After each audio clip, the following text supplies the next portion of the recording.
Yeah.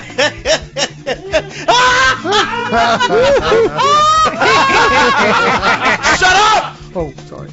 This episode is about comedy, you guys. Yeah, we shouldn't laugh. No, that's not funny. This is serious. I thought we were going to talk about the Joker. Well, we'll get to that later. We will? No, we won't. No, we won't. There's no Joker news. Yeah. But hey, all you out there in internet land, welcome to the new episode of the League of Extremely Ordinary Gentlemen. I'm your host, Leon, and right to my right is the guy I call my right hand. Oh, that would be Bo. So obviously he jerks off with his left. That's And the the same man comedy I begins. shake hands with, though, surprisingly enough. Nicknamed the Stranger. Yeah, sit on it for a while. And going around the room to my left, we have Harris. Sorry. and then Kristen. Grant. and the co-pilot, Cyrus. Cyrus. I mean, The Copilot 3000. Hey. Hey! Don't draw that comparison. You want that? I mean, it'll already be set up for when we replace you with Robo Cyrus. It's honestly, when this whole thing started, I was almost the co-host 3000 when it I first know. started, I and know, I it was so protested vehemently. You did, dude. You had such passion. Corey and I were looking at each other as you were telling us. I was pissed. You're like, I don't want to be. I have been with this show long enough. I don't want to be the fucking robot. And now the robot's the most, popular member of the character on site. this. But it wouldn't be if it was me. Well done. I'm not going to go with VHS. Come on. What's Betamax is obviously where it's at. What snaps you want me to be in the Matrix? I have no idea what the fuck that is. We were latecomers Beatles? to VHS. Really? You guys can go to America with the name Beatles. I'm just going to stay here in Liverpool if it's all the same to you. But Harry Potter, fuck that. That'll never work. yeah, tonight, you know what? It was Cyrus's idea that we have a show about comedy, which comedy would be something we could do on this show. You guys want to like make the show funny from now on? Absolutely. No. All right. Well, let's what- start telling some jokes. Tell But what some about jokes. death and rape? I think and it should be a completely politically correct, serious Jeff issue-bringing Loeb and- podcast. I came here Chris, thinking that's a this good was point. the cancer episode. All right. So there's a pit full of dead hookers, shit. and the one on the bottom is actually alive. I can't. What did I tell you about true stories on the show? It was still funny. Well, tonight we'll be examining comedy, and we'll even have a special guest on because Leon is all about our special guests. We are. I wonder how well he'll do. I'm up excited. until we don't have one. We're working on it. And it's all about the crew. But for tonight, you know, it's all about comedy, and we know how much you guys love that. But hey, we can never jump right into the subject because that's not what a master showman does. No. What does the Master Showman do? Because The master showman does a little tease, a little foreplay. The And- Master Showman is not funny until it is time to be funny. True. So Cyrus, or Guy Smile, I guess I'm the left hand then. please Should I cradle the balls here? bring us. Oh wait. That's right. First off, we talk about news, but there is an immediate item before you get into whatever geek news there is. Indeed. What is that? That is, we have some birthdays coming. No, we don't. That's crazy. Like by the time everybody's listening to this, probably Friday, Saturday. Saturday's Mary's birthday. Saturday will be Mary's birthday. And she's finally turning 21. Oh, no. She's gonna be legal. I know, Cyrus, you don't have to go to jail at all. I don't know if I'm allowed to say how old she is because you know how that is with ladies. So She'll if no you longer don't be say jailbait, that. You're not and- allowed to say how old I Roman am. Polanski knows how. But it's she is. well past 21. She's old enough to not get you deported from Switzerland. Everyone's gonna have that countdown till thing that like finally hits 0, and they're all gonna be excited. Ironically, I did meet her during a production of Tess of the D'Urbervilles, but that is neither I am here looking nor forward there. to all of the comments going, what the fuck was that? Is married Natasha Kinski? Oh my god! Wow, she's well preserved. For my purposes, Sure. yes. I mean, we are cat people. Oh, God. Hey, you know what, Cyrus? Normally I hate you for those. Would you but hand me one was that good. one? You're gonna- I will give you that one. I didn't even see it coming, No, but I know. there I it didn't was. think you did. That's why I loved about it. Oh, It kind of cat floated, and you just like leaped up like Dr. J and picked it off. Yes, I did. Slam motherfucking dunk. Yes. But besides Mary finally becoming a woman, what? Bo. You had sex with Mary? I am actually becoming a woman too. You had birthday sex with next Bo? week. I finally get to be a lesbian. Yeah! Bo is having his 21st, 30, 40? His 50, 53. I am having, as Patton Oswalt calls it, one of the non-committal birthdays. 39, which is, great, go back to work. No one cares. That's true. This is a Yeah, big you don't even one. get black balloons for 39. No thing. Okay. This is your last birthday before you become an old man, right? Hey, fuck you. Grant's a test tube baby. What does he know? Hey, it could be worse. One of these days, we're going to have to saw Leon in half and count his rings. Well, no, Real we jokes aren't jokes. We grew Grant in a vat in the basement, and every 20 years we get another one. So it's no big deal. Yeah, Grant, you never wondered why you don't have a navel? What? What's a navel? Well, I want to say happy birthday to both of you guys, especially with yours coming up, Bo. I hope you have a good time. Thank you, sir. And you fans, be sure to get in your happy birthday so they seem less genuine because I told you to do it. Right. You know, that's the thing, man. Like prior to Facebook, when somebody remembered your birthday, you were like, all right, you're a real friend. Yeah, exactly. But now Facebook gives everybody Yeah. Hey, happy birthday. Like, great, you have an alert set up. Glad you got the update. Honestly, at this point, it's like I've got enough Facebook friends that you should still be pleased if I wish you a happy birthday on there. That's true. Wow. There's like 80 people's birthday today on his friends list. I'm actually averse to wishing people happy birthday on their I'm actually averse to wishing people happy birthday on their birthday dates now because of that. You know, it's like I try to wait until if I have an opportunity to see them in person to do it that way. I like to wait a couple days and then be like, oh, I just didn't want to wish you on your birthday. Yeah. I was trying to It's avoid not like the I rush. forgot. So, Bo, should I cancel the Amazon order that I sent? Yes. Yes? You say yes, cancel? Yeah, no, wait, just, Yes. Make sure it goes do in what 2 everybody weeks else has later. been doing and send it to Kristen. Yeah. She should be enough woman for him. He doesn't need a bunch of half-boobed women showing up. Okay, fair enough. All right. Sorry. So now we got that out of the way.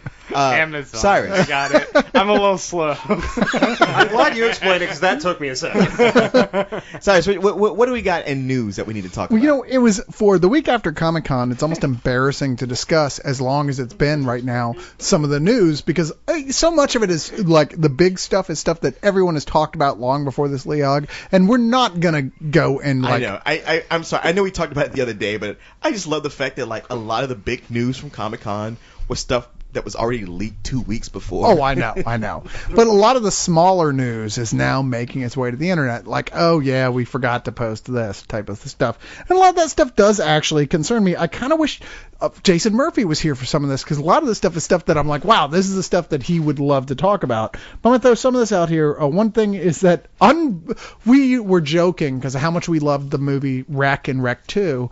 Sure. That they made an American remake of Wreck called Quarantine, which totally fucked up the ending. Did it really? Yeah, it just was like, okay, you screwed up the whole reason this was as scary as it was. I mean, a few lines of dialogue changed the entire impact of everything and set the course for Wreck 2 completely. So, like, Quarantine 2 could not be a copy of Wreck 2 the way Wreck and Quarantine was a carbon copy of Wreck because it went such a different direction. So the Quarantine people said, fuck it, we're doing Quarantine 2 anyway. Except it takes place on an airplane. And it has nothing to do with Wreck 2. Is Cillian Murphy in this one? Or It's Jodie Die Hard Foster? 2. No, it's Or Samuel called Jackson, a bunch of Quarantine 2 Terminal, and they've released pictures from it. Oh, God. And Oh, it's who Tom gi- Hanks. and who gives Yeah. a shit? Yeah, right. The Terminal, right? That would be awesome. I would see that actually. But you know what? It's one of those like, okay, that's funny. I got to bring it up in passing. Who's excited about that? Not me. But I guess there's I mean, Quarantine was competently done for almost shot for shot remake. So who knows? You Didn't know? they already do a zombies on a plane movie? Like, Yeah, and it was awful. Yeah, well, I think it was by Flight Asylum. of the Living Dead is the name of it. We saw it at Fantastic Fest, and I was They need to make a zombie warned. movie at the DMV. Well, how long You won't could even a, need special a effects. zombies on a plane thing last unless, like, you know, they hide in the bathroom? Well, you know, on this same horror thing, and this is one of these, like, you know, I've had like 6 different critics on who are friends of mine on Facebook post, didn't you see Guillermo del Toro says his next movie is finally going to be H.P. Lovecraft's At the Mountains of Madness? I'm like, yes, along with the 70 other projects he said has been going to be his next film. Look, I love Guillermo del Toro. I do. I think he's a fucking genius aside from Hellboy. But you know what? I'll believe it when it moves into production. No, he pretty much every couple of weeks has a new movie he's making, and then a couple of weeks later he's not making that movie. Yeah, exactly. Or they don't even bother to say he's not making it. They just list another movie that's the next thing that he's Why making. do you think that is? Is he crazy? Or I think he just doesn't know what to do. he can't commit to anything because he just has so many ideas running through? I think he's just got all these people throwing shit Part at of him, it and is they're like, also that like just getting people to commit to the idea in the first place. Yeah. I mean, there's some H.P. Lovecraft is inherently hard to film because you're talking about movies and stories where you see things that are so horrifying and like physically impossible in a Euclidean universe that they make you go insane on seeing them. And let's face it, you can't film that. yeah. So you can't just raid Kristen's bedroom and get a bunch of squids and octopi. Well, Can you make squids with 1 billion arms? That would be difficult. How much? How much money or how much difficult? How much money? That'd be almost Where a billion where times would you harder. fit that? $1 billion. How do you fit that? Just in at some there? point they're going to end up with like Professor Zoidberg on there coming out of Sunken Riley. Now, this is a prejudice on the part of Hollywood that they are not willing to create insane people. Fuck those guys. Well, That's what I say. Let's Guillermo- make some crazy. Come on.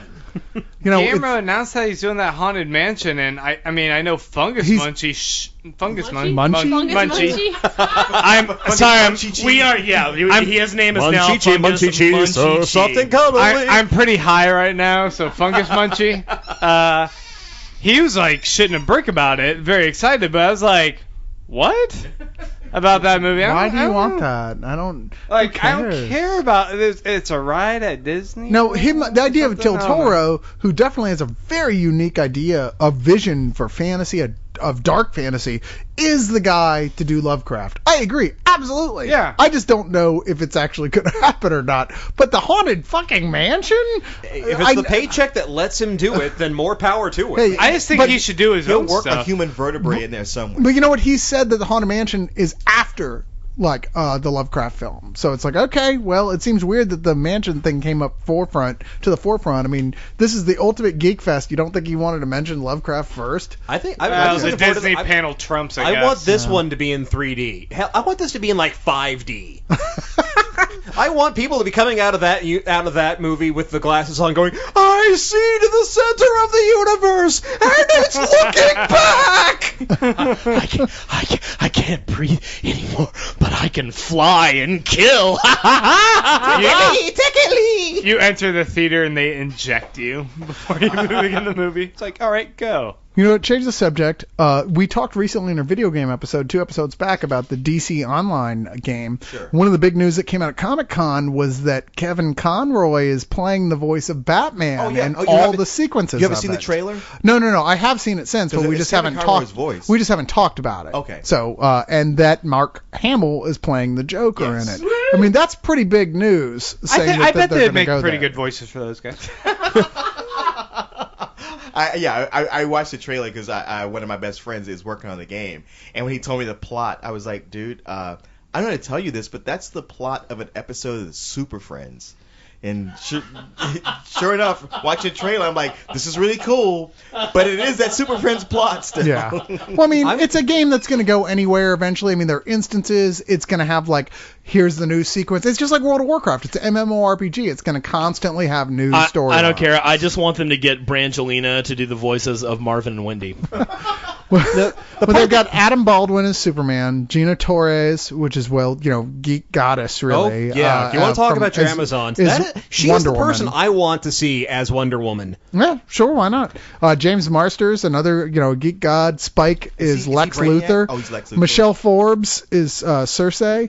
It's a great cast. It is a They've great got cast. going for a video game, and these are people who are going to have to keep coming back and doing voices for That this. trailer was so cool, but I kept thinking, why is everyone in this alternate universe wearing hockey gear over their outfits?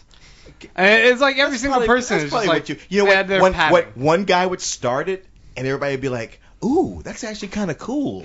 And it actually protects. It was probably more Batman than a that started leotard it. does. Yeah. I'm gonna go with Batman's it. a trendsetter. It was more or less Batman going, "Yeah, I don't have powers. I'm I not kinda wearing need hockey this." pants. I don't wear hockey pants. I can breathe Brilliant. in space." To move on to a story that made me laugh and laugh and laugh. This was on IMDb with a headline of M. Night Shyamalan saying, "My critics will never be happy."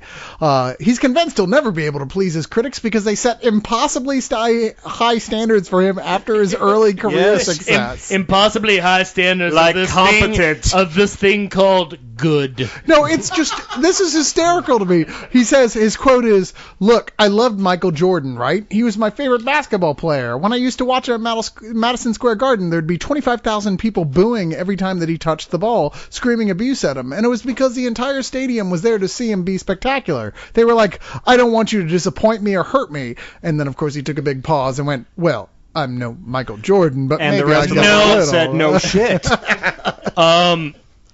I'm not even a sports fan, but M. Night. Allow me to retort. Yes! They may, just maybe, have been yelling that because you went to see Michael Jordan in New York, where the team is the New York Knickerbockers, otherwise known as the Knicks. What you really should do is go see, I don't know, a Bulls game in Chicago and see how they're cheering for him then. And then, if it's a case of Michael Jordan playing for the first year and everybody's saying, woohoo! And then for, I don't know, the rest of his career, booing him until he leaves the stadium, you might have a proper analogy for your career. That's just me and my view of basketball. When he says critics, he means all the kids that loved Avatar who cried and left the theater. So- Those people just will never be happy. What a wildly arrogant and misguided thing to even he's a special say. case. Like I said, with Lady in the Water, he took it from Disney to Warner Brothers because when he showed the script to Disney, they went, "Yeah, we just want to make a few changes. We have some suggestions for you."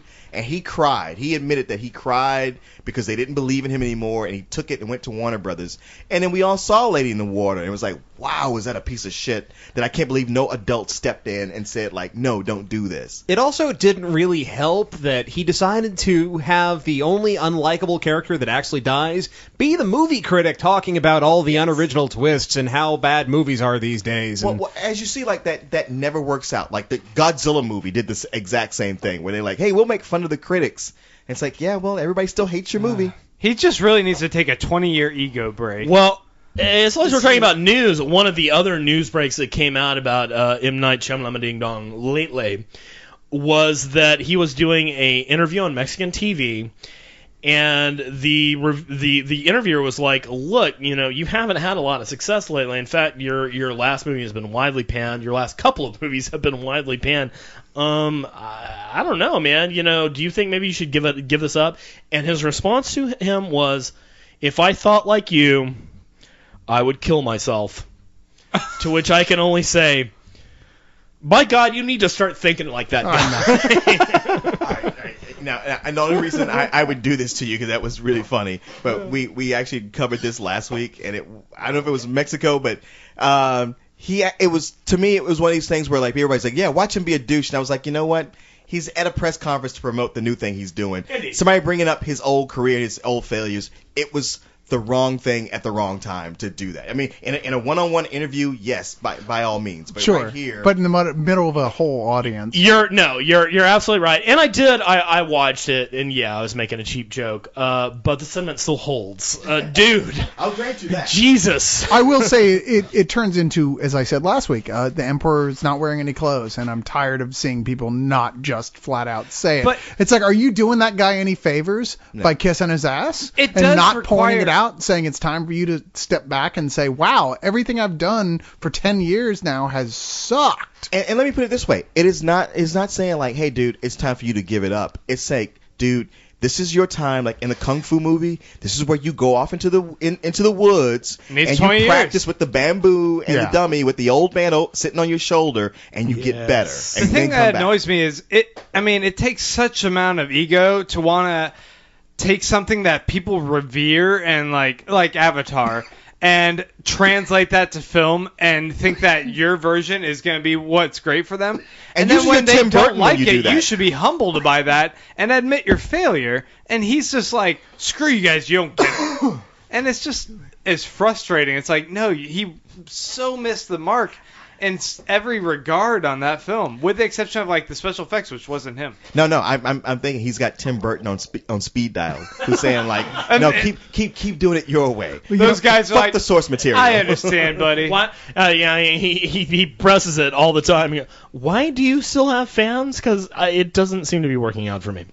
Hey, let's go ahead and get Len Wiseman to make Total Recall remake. That's the weirdest fucking news. Wait, is that happening? Doing a remake of Total Recall? Yeah, with Len Yeah. Wiseman, who did the Underworld series. He did on such it. a great job on Die Hard 4. I I actually. don't get these remakes of movies that aren't that old. Yeah. I'm like, make stuff from like the 30s. Remake and the 40s. Casablanca with Ben Affleck and Jennifer. No, don't. Well, I am going to launch over this table and kill you if you finish that thought. Kristen, you're my girlfriend, and I hate to school you, but they have only made 20 science fiction novels ever. So they don't have a lot of material to plumb. It's not like there were writers like Larry Niven or Isaac Asimov or Robert Heinlein or Michael Moorcock or Anne McCaffrey Oh, no, wait, there are or any of these guys who have thousands. never had a fucking movie made of their work. And let's not forget when you take other famous writers like Christopher Priest, and the only time they ever made a movie off of one of his books, it was a horrible, horrible flop. Same thing with Asimov and, for the most part, Bradbury. Yeah, and L. Ron Hubbard. Yeah. Hey, man. Hey, dude, if you want to use L. Ron Hubbard's like first 3 or 4 sci-fi novels to make a movie, do it. They're great sci-fi novels. they're Yeah, not we that need bad. more people. to L. say Ron the space Hubbard movies. writes really good science fiction. I'm just saying. Fiction. They should make some more Alan Moore movies because it's hilarious to see how pissed he gets. Let me ask you guys a question. Did you ever see the Western called The Proposition? Any You of mean y'all the ever- Proposition? The Proposition, that's what I said. Okay, I thought you meant and, but, nor. No. Did you ever see that? Those are conjunctions, folks. Did you see Yes, that? I saw the Proposition. Yeah, Yes. it was an excellent film, Yeah, right? yeah, very good. Well, it was written by a musician called Cave. Nick Cave. Cave, who writes dark shit better than almost anyone alive. I mean, he's one of those guys who I'm like, wow, I really hope he goes on and does like film noir, like writes more scripts. Because The Proposition was only hindered by its budget, honestly. Sure. I mean, I feel like if they had gotten bigger name actors for that would have been an Oscar type film. Everybody needs to go and that listen to good. Nick Cave and the Australia's Bad best. Seeds. Well, the reason I bring this up is because Nick Cave has been hired to write the remake of The Crow. Which, you know what? If anyone but Nick Cave was the guy to do that, I would have said exactly. I look over at Bo. He went, oh, his eyes rolled. But I was like, come on, man. You know who I it's want Nick to write Cave. the remake You of really The don't Crow? want to. You wouldn't want to see Nick Cave's version. I'd like for Brandon Lee to write it. I So just me. Yeah, I'll give it up for that. If anyone could breathe life into a very tired, series, it's Nick Cave. I mean, he's an incredible writer. If anybody is out there who reads things other than comic books, if you read novels, In the Ass Saw the Angel is Nick Cave's first novel, and it's amazing. Yeah, he is an incredibly strong fiction writer. Yeah, I mean, I'm curious to see what he does. I'm discouraged by the fact that he's going with a franchise that has been horrible for every movie that's been made out of it since the first movie made out of it. It's a remake. It's not a new chapter. That's the you know- thing. That's one of those ones where I can see them wanting to revive it because all the rest of it has been shit. But that's another thing. I mean, they did a very good adaptation of J.O. Barr's They did. movie, and Nick I don't Cave's- really if you're gonna remake anything, why don't you remake one of the horrible sequels to it? Because I do think the property has stuff that can be mined. Sure. And I'd love to see what Nick Cave can do with that. Why tie him down to the one property in the series that is actually well done? Well, as near as I can tell from the details, it appears that, especially because it's like not even taking place in a similar type area, for all intents and purposes, it is just another chapter in the Crow series with just the same character Is it being name. produced by Hot Topic? I mean, it just seems to me like the remakes and the 3D can all go in the shitty cut it out category that they keep trying to pump out to us because it's an easy gimme profit, and I'm just like, come on, you guys have so many like stories you can give us, and you keep doing this shit. The only thing about like Nick Cave being involved with the music industry or with the movie industry though is that Henry Rollins has this great story about him, Nick Cave when he was in the Birthday Party and Henry Rollins when he was in Black Flag, crashing a party at the Australian consulate in London. And Nick Cave was wearing like a lime green pantsuit, walking around with his fingers held in a triangle for the whole thing and going around. And whenever anybody would ask him what he was doing, he's like, "Oh, I'm the only filmmaker in the world that uses triangular film." And when people would ask him, like, "Where are you from?" he would look at them quite seriously and say, "Nazi Germany." That's awesome. So, if we can get that invested in the Crow, all right, cool. I'm good. I'm good. Eric Draven, a Nazi out for revenge. It's Return to Castle Wolfenstein crossed with the Crow. All right. Here's some news that y'all might be more interested in. The Warner Brothers, the rumor is seriously considering John Hamm for Superman in the next Superman. Well, yes! Wait, no, I'm sorry. I'm sorry, Leon. You're not in charge anymore, I'm Leon. sorry, Leon. No, this is very quick. Yes! Yes! Yes! Thank you, God. Kristen, stop doing that. Yes. I'll only say And this. I'm across the room. From him. Right before that announcement, I just happened to coincidentally watch the episode of Saturday Night Live that he hosted recently. John Hamm's. Yeah. You see that skit? Yes, that one. The one with him and Michael and Mike Bubble. And the whole time I kept thinking, it's Bubble. Come on, Michael Bublé, please. That guy's a cheesy lounge singer, Mike Bubble, who just decided to put an accent on his name. He's guy's full of shit. Anyway, of course, Leon. I'd much rather listen to Richard Cheese, who's more honest about being a lounge singer. But the whole time I'm watching him, I just kept thinking, like, you know what? This guy would make an awesome Superman. He really has that look. I mean, he is 40, which they tend to, be prejudiced against. So? But when we grew up, all the superheroes were 40 years old, and now Robert Downey Jr. is 45 Of course, playing Iron Man. that's what everybody's saying. But And, now here's my one thing against Bose. Yes. They do this to us all the time. Yeah. They tell us, like, oh, we're looking at this guy. It's in the rumor stage. Yes. Well, they and had, then by the time they get around to it, it's never that. They person. had Zachary Levi for a while, and they were. Yeah. It seemed like they Terrible dropped that choice. name just to like gauge the reaction from. I love fans. Zachary Levi, but he's a people love terrible choice. At Here's one point, my- Nick Cage was going to be Superman. But John Hamm Yeah. seems like an Alex Ross dream. Yeah. Yes. Here's my thing about John Hamm and his age. I think that's a good thing because I think an extra age to a character, like, that's one of the things I was disappointed with Ryan Reynolds is I think having an older person playing the role lends it a gravitas that Nathan Fillion. I want from a superhero. Yeah, exactly. Also, my 40th birthday is a year and 2 days from now, and if I end up looking like John Hamm when I wake up on that day, well, thank you, God. No, You look it's like John Hamm. It's not because you're waking up. yeah. Good point. And the fact is that the age, the being 40 years old, for most of us, that's fine. But it's Hollywood that has the prejudice against age. That's true. And it's funny how often that doesn't matter in the bigger films. Right. It's like, wow, the huge successes aren't with a bunch of teen stars. Oh, exactly. The ones that people are talking about 30 years later.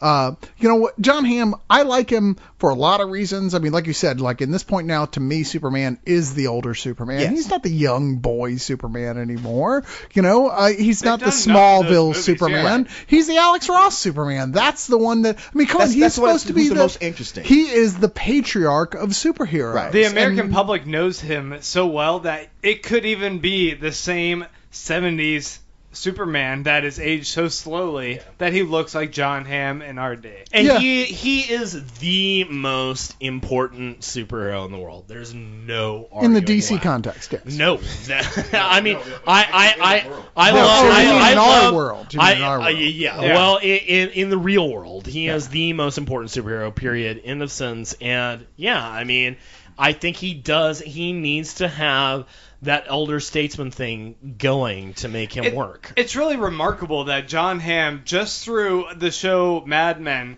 has been able to become like one of the most defining American men True. in the media and film today. Yes, and all he had to do was star on a show that's a modern-day masterpiece. Well, just today I saw a bit online saying that Grant Morrison's All-Star Superman apparently is in talks for a movie deal. Well, it's being made into an animated movie. Well, maybe though that this is what's going on, that there's some misunderstandings, and that maybe that's what they're looking at for Superman. Well, Is that it's this older called All-Star Superman? You know, I mean, I don't know. All-Star Superman is being made into an animated movie. Dwayne McDuffie, who is the head writer for Justice League Universe, is going to be writing and directing it. So Okay. I've got a lot of hope for that one. Yeah. I just really want to see John Hamm bulk up so he's got those mega pecs that we need to see. Dude, yeah, I don't even mind if they go into the 40-year-old range for Lois. I mean, get Dana Delaney to play her. Fine, I'm good. That's fine with me. So now, what do you I guys was think thinking about Miley the Cyrus movie rights opposite selling to? What do you guys think about the movie rights selling to Astro City? Nah, I don't have an opinion about Yeah, that. I don't- It's just a long shot of it ever getting made. People Yeah. seem really violently upset about it, though. Really? My Yeah. issue with that is just that Astro City really only works in a comic context, because otherwise, when you have it in the comic book, you've got people who are already predisposed to have read superhero comics, so they're going to look and say, oh yeah, the Samaritan, that's clearly Superman. That's an analog, Winged Victory. Okay, I see what they're doing there. If you make that into a movie, you're going to get a whole bunch of people going, what's with all the rip-offs? I think that's true if you just look at the first Astro City book. If you start with The Confessor, no problem. That would work as a movie. If you start with Tarnished Angel, which is basically a Robert Mitchum noir movie, it just happens to have superhero heroic aspects. I can totally see that as a movie. The only mistake they could really make is like, oh, we're gonna do Welcome to Astro City, which is the first book, and go with that, which I don't think would work. But yeah, I mean, even the Dark Age, the first book of the Dark Age, I think would work as a movie. I really kind of disagree, because part of the reason why those work is at this point Astro City as a character itself has been so well established. Until then, it's kind of generic. If you took away the character of Astro City and the mythology that had been brought up around it, starting with Welcome to Astro City, you end up with a fairly generic superhero story. I have to agree with Harris. I mean, you make a movie of it, and it's going to fail in all the ways that Watchmen did. But Kick-Ass did pretty well because you're able to identify with those types of characters. I completely disagree. I think that Kurt Busiek in the first two graphic novels was definitely kind of doing an Alan Moore Watchmen thing. Well, not even kind of. He was definitely doing that a little bit more lighter-hearted. A little bit more fantastic. Tarnished Angel and The Confessor, I don't think that, have you guys read these? Yes, I have. Okay. I just think really, I disagree completely. I think if you work from the basic story concept of both of those two and work it, you're not going to get anywhere near what The Watchmen is. I think you're going to get a noir movie or actually they're both kind of noir movies in their own certain ways. Yeah, but I think people would look at The Confessor and go, "Oh, great, it's Batman. What if Batman was a vampire?"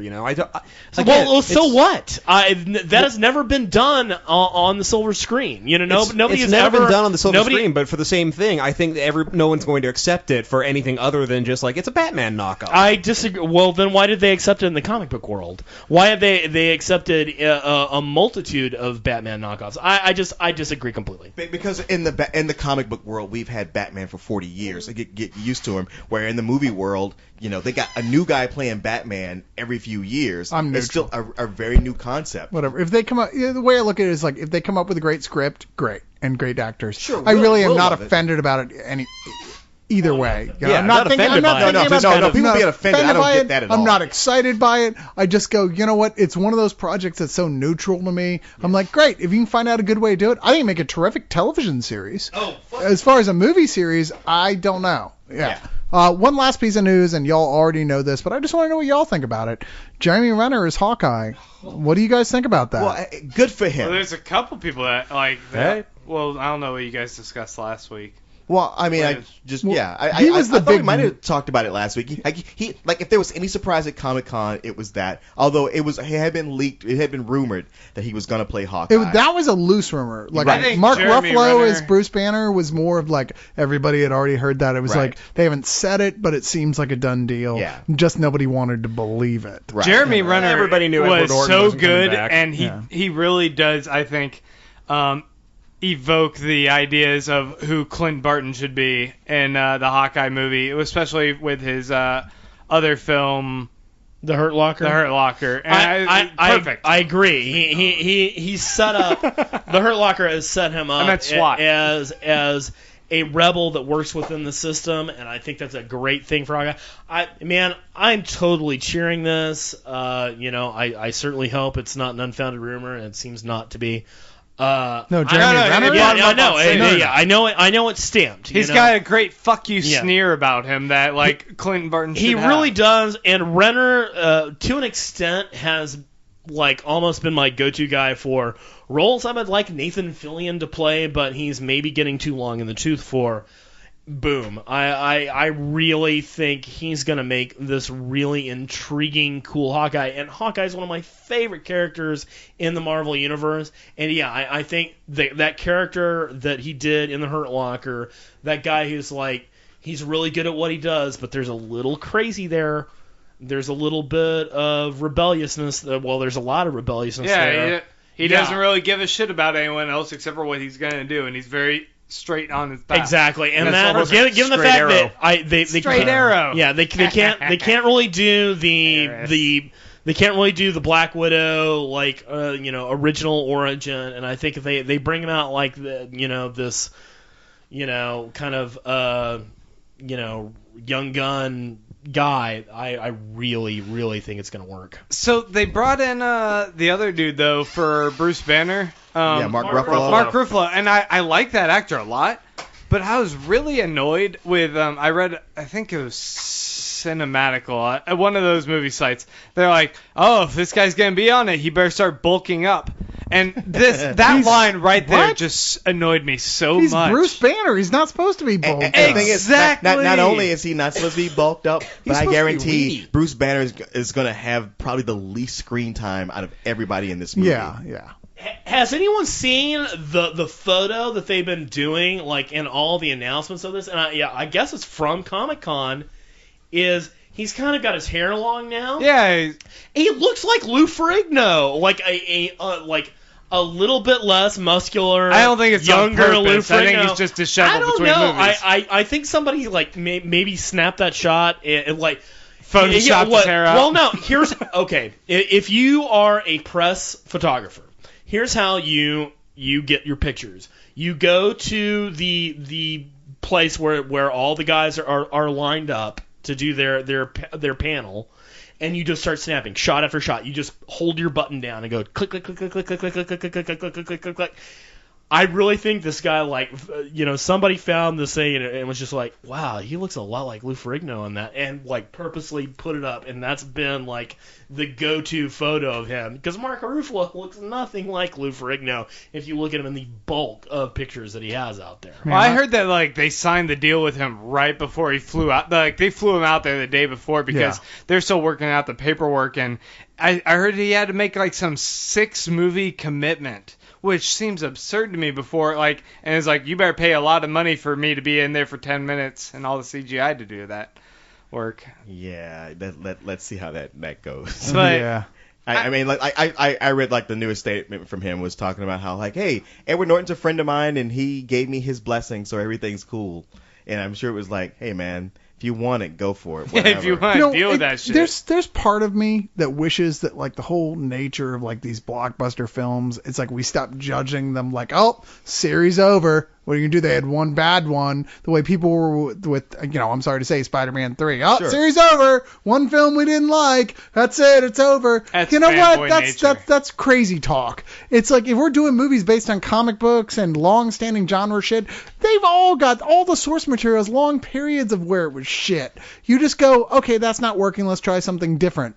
It's like you don't get somebody else to play Peter Parker. You just go, okay. And for the way I look at this with the Avengers films, I'm like, you know what? I hope they just keep going. I hope But they those say, even if the storylines- first one is shit, they go, you know what? Let's try a second film Those with a different stories come Avengers out on a story. monthly basis versus how much time commitment and money Not to goes mention into the a money. movie. Yeah, we're And looking at hundreds we of view millions of movies dollars. No, differently. I It's know like, we are, but we're you still invested, talking you about better films make that this get right. that make that money Well, back anyway. and that being said, I mean, after the last two Hulk movies, they're still putting Hulk in this movie. So, I mean, obviously there is some kind of well, the impetus. second least- Hulk them film saying- was well received. At least Mark Ruffalo's not Yeah, as but much it as did- Eric Bana. I know it was well received, but it did not make a hell of a lot of money. It made its money back and then some, and that was enough. Yeah, but that's what I'm saying. It made a decent amount of money. It did.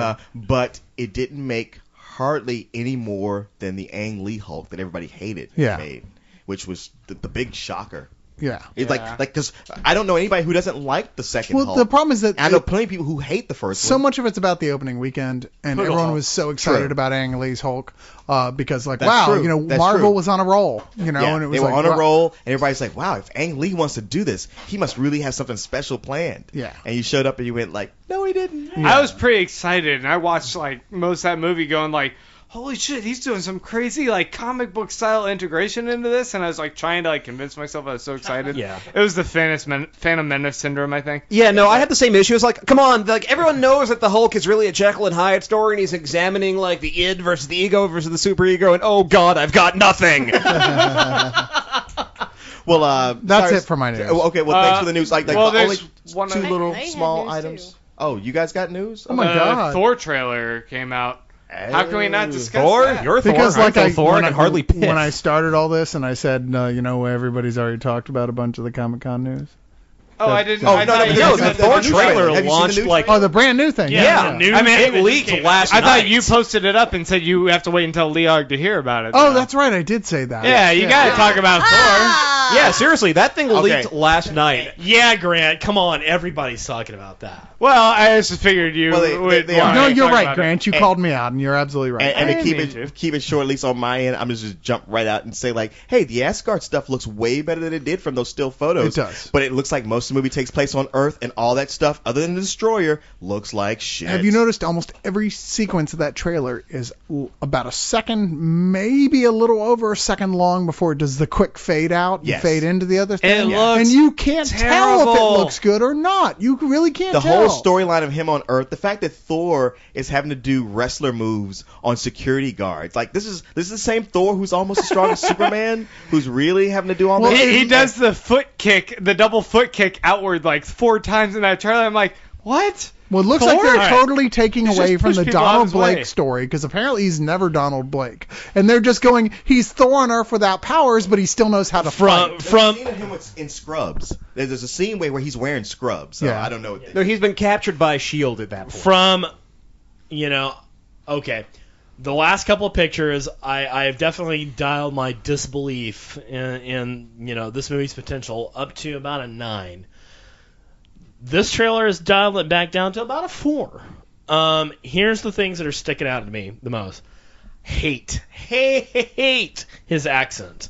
It sounds like those weird European brothers who are sometimes on the Family Guy, and they say, "Oh yes, man, I am totally getting up on this movie. It's so big." It We are gives such credence. We are Anthony such Hopkins cretins. saying that he was such a bad actor. though. Yes, when you he- hear him deliver his line like, "Well, you're old, Odin, and you're a dookie head, and I Yeah. hate you." And I was like, okay, "What?" they're missing the bus on that. Him and Volstagg going out. We are too wild and crazy. We are too wild and crazy gods.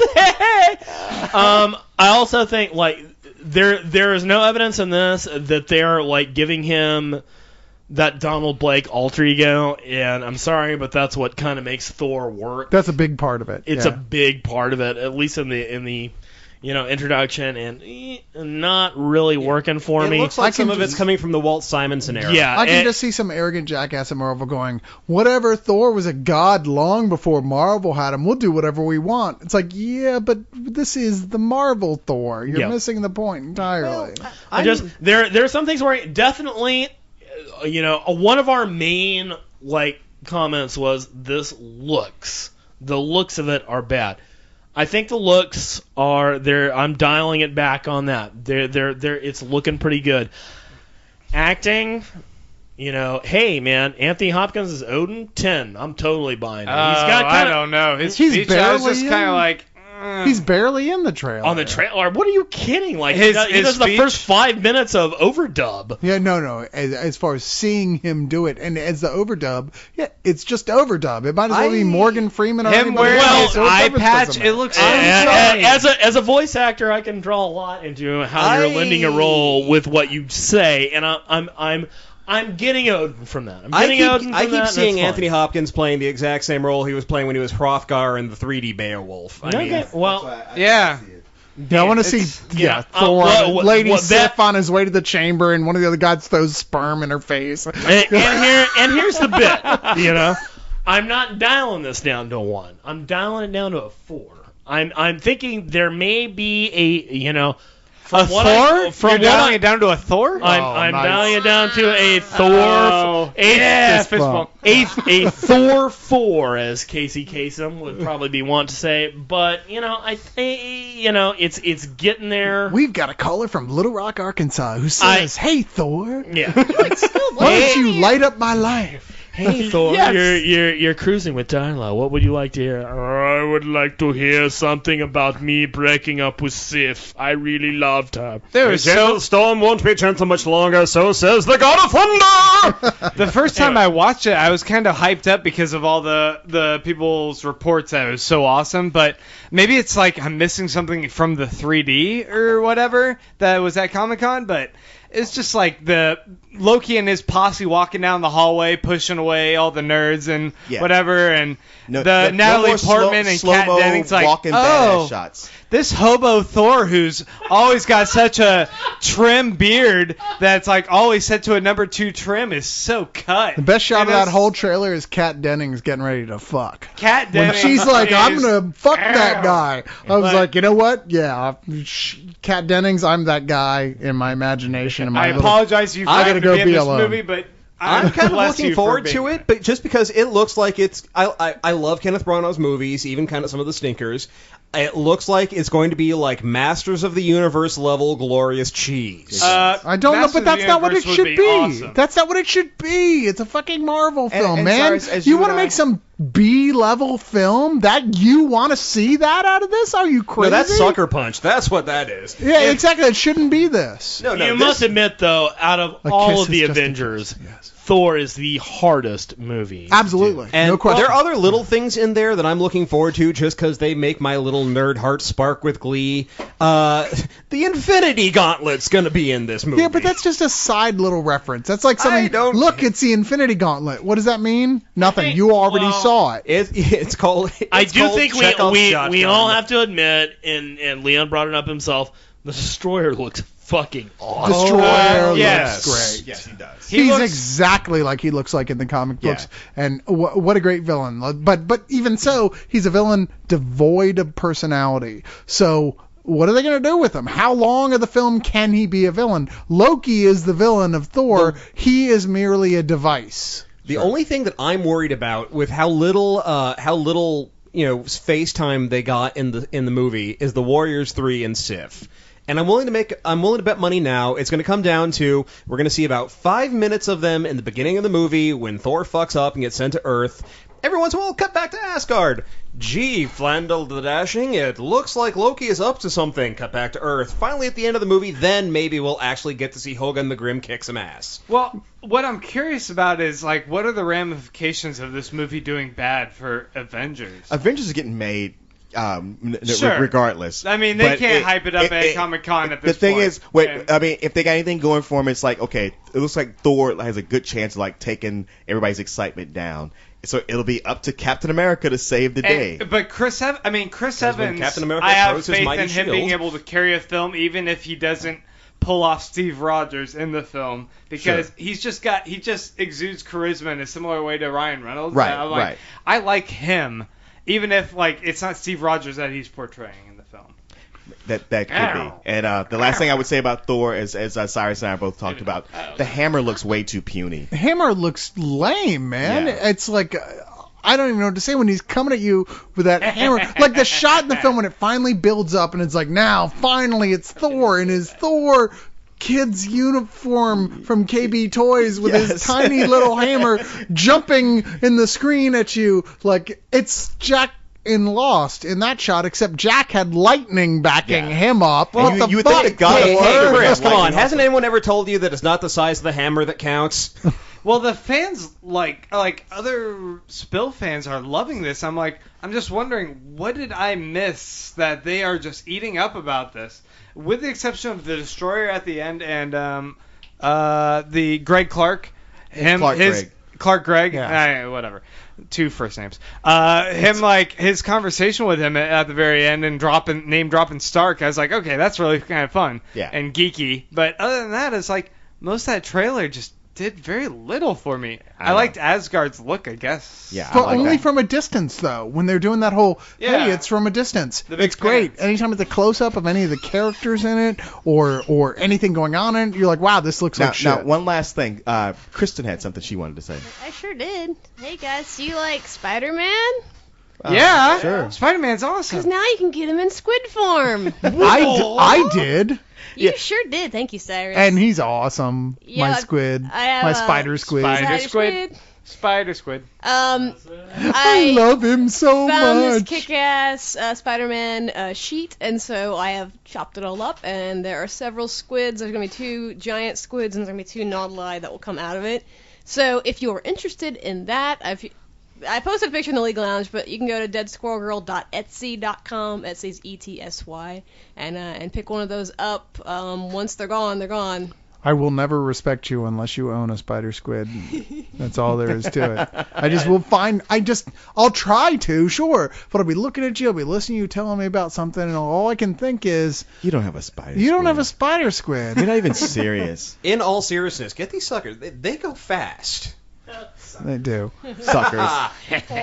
Good. You saw what I did there. All right, you guys. Well, thanks for weighing in on the news. And now we're going to take a quick break and then get to the meat of the episode, which is all about comedy. Yeah, with us. Ooh, I can't wait to talk to our special guest. Our special guest, Matt Sadler. We actually brought in a real comedian as opposed to us or those. Schmucks. Yeah. Yes. Yes. As opposed to when we talked about tragedy and brought in tragedy, and boy, that just went pear-shaped, honestly. Hey, Bo, how about you and I stick around for the next segment? Okay.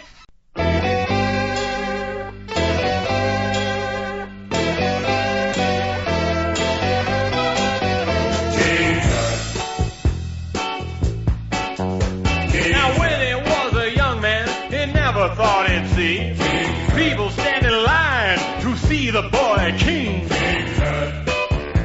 How'd you get so funky?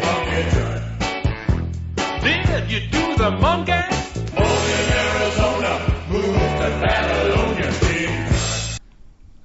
All right, everybody. Welcome back to the Leog. Man, you motherfuckers are crazy. All right. I'm sorry, but y'all are. Oh my god, I can't believe all the heroin we did in that last segment. Yeah, what you guys do on the break, I have to turn a blind eye to. Now, continuing with our show on comedy, which, I don't know. I mean, comedy is such a general term. Well, isn't this kind of the start of our show in comedy since we just did the news before and stuff? True, so- true. And none of us were funny either. No, I So, thought you guys were hilarious. The news was fucking. it was like watching Jon Stewart just ad lib. Yeah, if all Jon Stewart talked about was comic books. I'm sure Now- he does when he's not talking about newsworthy. I would watch that. Now what we're gonna do now is put a laser focus on comedy and come down to what is the favorite, at least of us in the room, stand-up comedy. Yes. Yeah. And to do this, I mean, sure, we could talk about stand-up comedy all we want, but we need to have an expert in the room. But yeah, because we don't know shit. We don't. You know what? As much as we love it, and we're all aficionados and have been, we see it as much as we can. We study it. We're like those guys who study baseball and tell you the science of it, yet never actually play. Like if they were to throw a ball, they would throw it like a girl. No, or guys who watch movies all the time and talk about them as if they had shit they could say, really, without having done it themselves. I have been in several open mics, and I will say this about my very limited stand-up experience is that I walked away from it, as I knew I probably would walk away from it, and what I realized was, if I don't walk away from this, I'm going to have to, because I sucked, and I would have to do this a really, really, really long time before I kind of didn't suck. So Yeah. that's what I took that away from. When I was away from 18 that. years old, I went on stage 3 times. And I had written out scripts. I'd practiced them in front of my friends. And they were like, man, you're really funny. You should totally do this.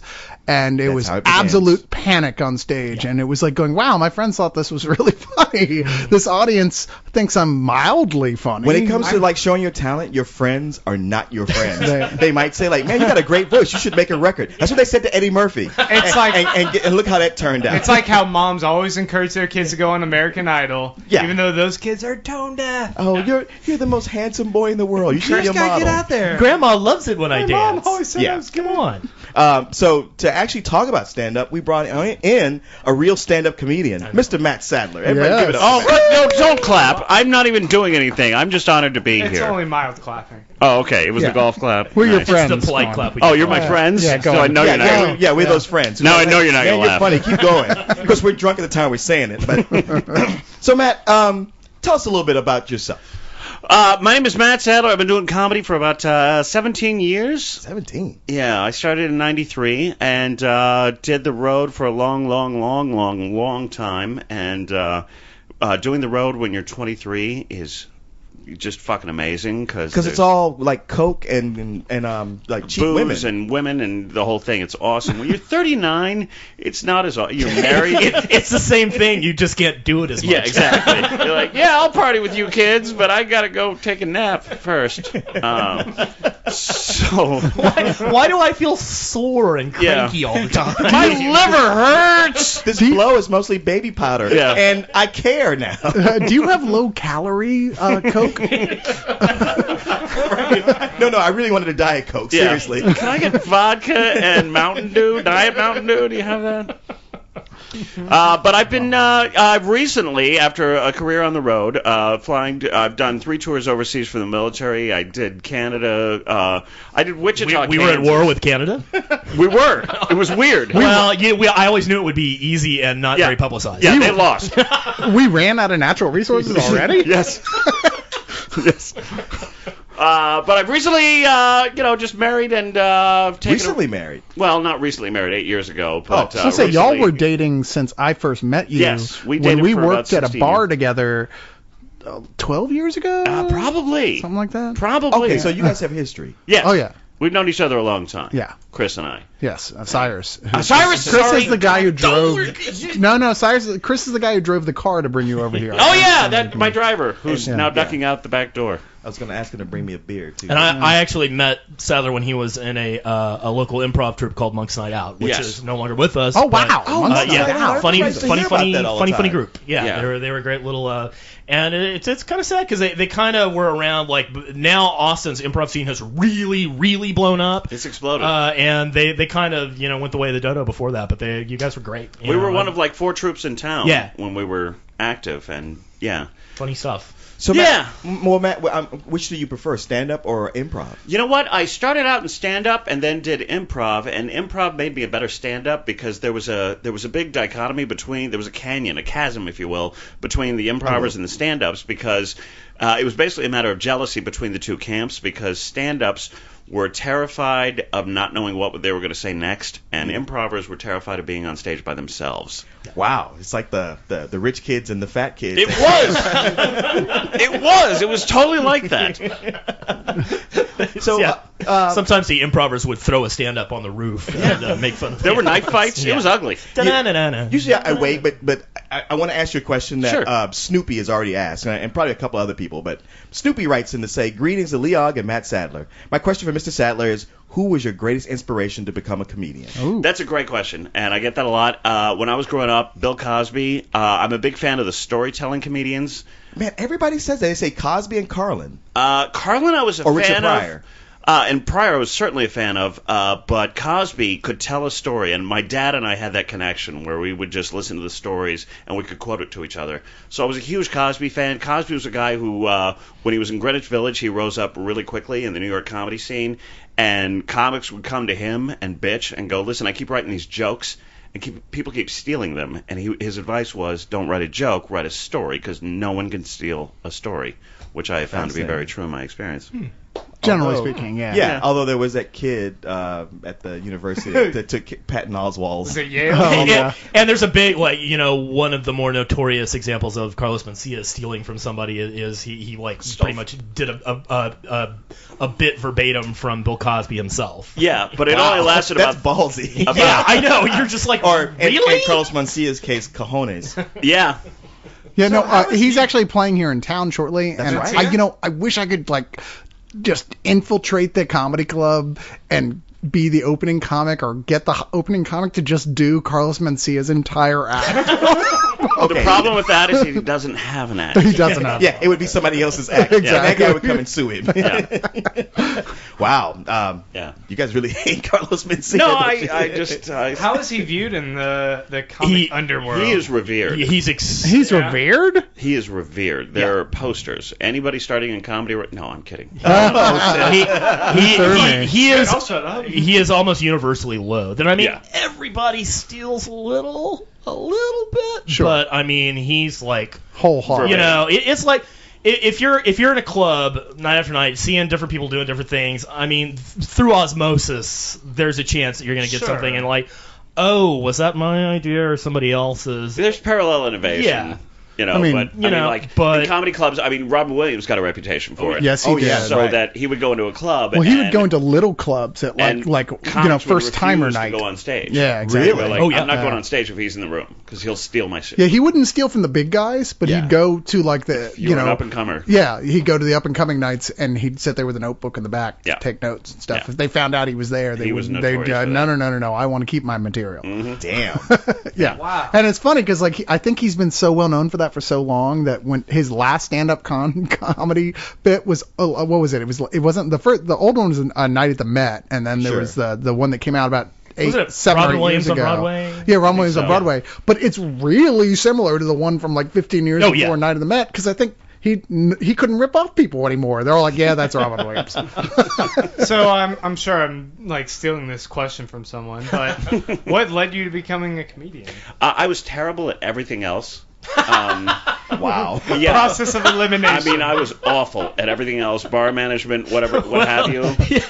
when you've crossed off mime and stage musician. Yeah, I couldn't juggle. stand I up. no guitar. you failed at being a hobo. Yeah, You had to get laid. time to bindle. Yeah, you had to get laid. Man, I gotta say this can of beans that you pulled out of that dumpster, it's inedible. Yeah. The other one's going like, That's sure, cheap. you got the ratty tuxedo, but where's your polka dot knapsack? Failure. I was a nerdy kid who couldn't fight, and so I got really good at making fun of myself better than anyone else could do it. So that's how the career So started. the class clown is more of a survivalist clique. Absolutely. I found, because all the guys in high school, they're just like, well, if I make the jocks laugh before they kick my ass, is, by, you know, like That junior was year true. in high school. They're like, oh, he's the class clown. I mean, he's It like, takes the fight out of the jocks. They're like, "You're funny, kid. I want to punch you, but I can't stay mad at you." I was that same guy, but I discovered quickly there's that fine line because you could be too smart. You could like tell that joke that is funny, but these guys want to beat you up like totally don't get it at all. You went way over their head, and then you're gonna get triple the beating. See, and I don't know, but and maybe that's why, but that's the kind of comic I love the most. I mean, you know, like people like obviously Bill Hicks or Sure. maybe Richard Pryor, but Mark Maron, Andy Kindler. even like, you know, Posehn and Oswald do this a lot, where they're like everybody's laughing right along, and then they'll say something, you know, just a real fucking poke, and everybody's like, should I laugh at that? And then they're like, oh, but I'm gonna tell another joke, and now it's funny. We're all laughing together. And like anybody that can bring an audience back after like skating out to that edge, boy, I love watching that. They get my total respect. To watch a Matt- crowd die. I love Bearden has the best line where he compares it to like it's like you're making love to a beautiful woman, and then halfway through the act you just whisper very gently in her ear, "I'm going to kill you," just to see if you can bring her back. See, he's much ballsier than I am. I just like the audience to be laughing the whole time. I don't want them to get mad at me. Matt, so we barely approached that last question Sure. that Grant asked. You know, I mean, you knew you wanted to become a comedian because you were like, okay, well, I was out of options. But when Yeah. did you go, like, you know, seriously, I want to pursue this, start writing scripts? And I went up on stage the first time in 93, and I invited all of my friends. So I had like 25 people in the audience, and contrary to what you were saying before, my friends laughed. The first time I was Sure. on stage ever, I killed. I mean, I destroyed. The second time I was on stage, I was horrible. I mean, I was awful. It was embarrassing, and people got mad at me. The third time I was on stage, They got I was mad at you. awful, and they got mad at me. Like, seriously, for a good 10, 12 times after that before I ever got a laugh. And you just have to go on stage over and over again and have people hate your guts. Well, that is so what I was going to ask you, because I was thinking, like, for you to keep doing it, you must have had a time early on, maybe even that first time, where it went well.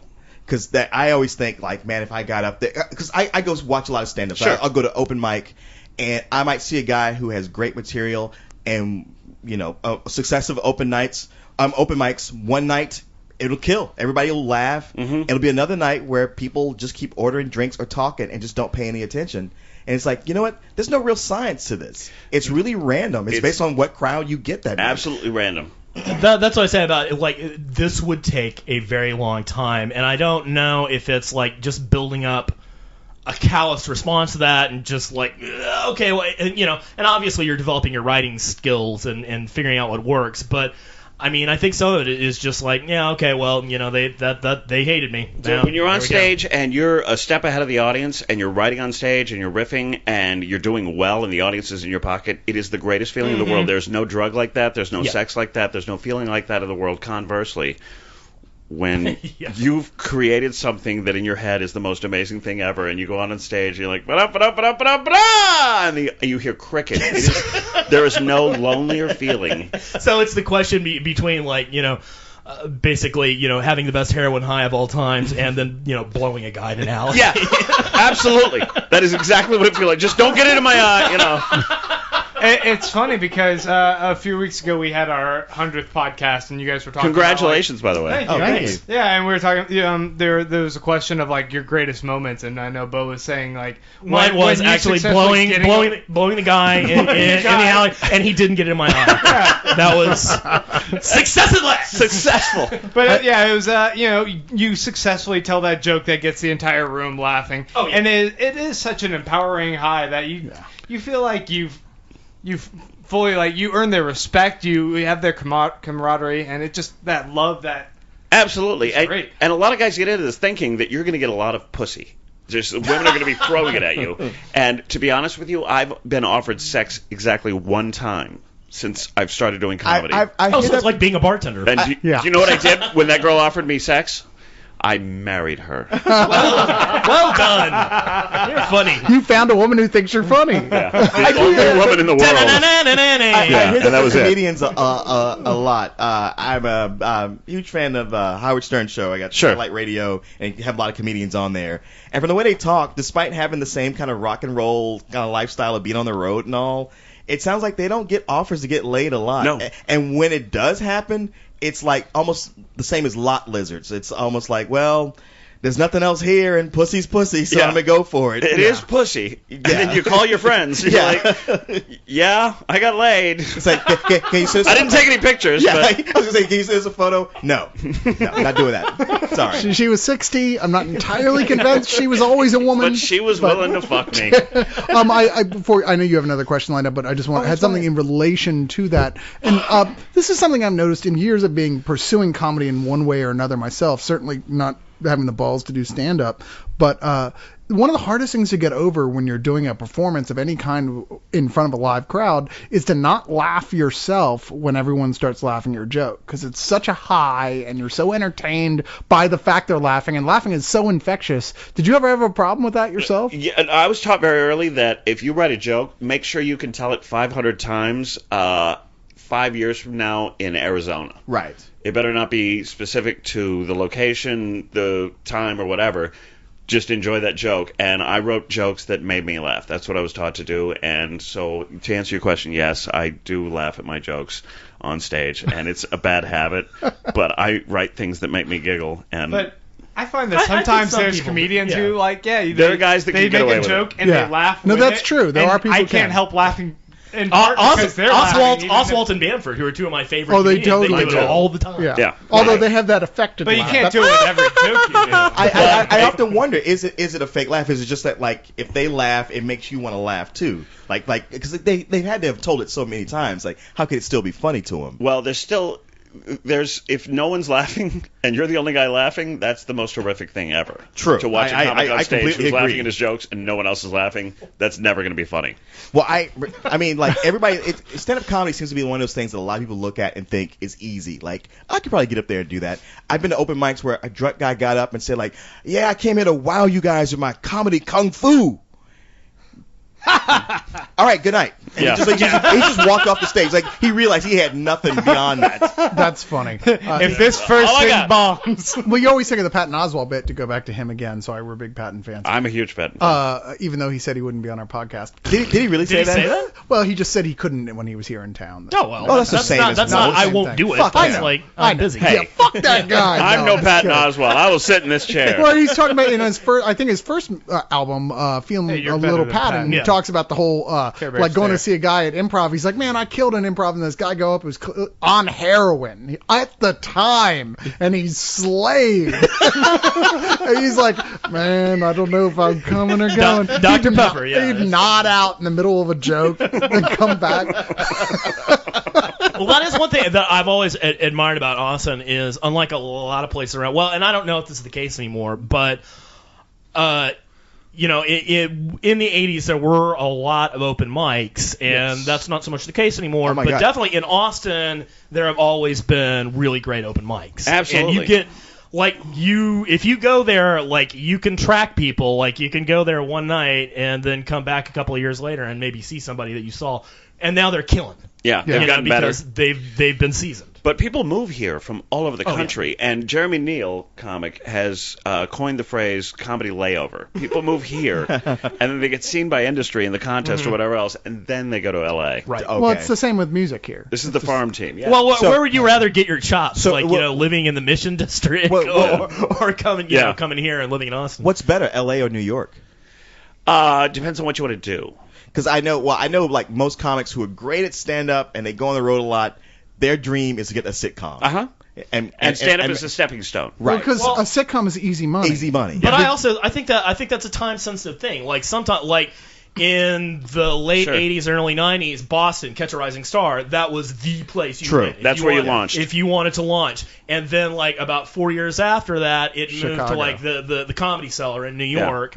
And you know, now it's a little, you know, now that, you know, everybody's got the internet, things have changed quite a bit, but like there were definitely like little ground zeros throughout the comedy boom and the comedy bust. Well, New York, you can bounce around 6-8 comedy clubs on a weekend, and you can actually make a living without having to go on the road.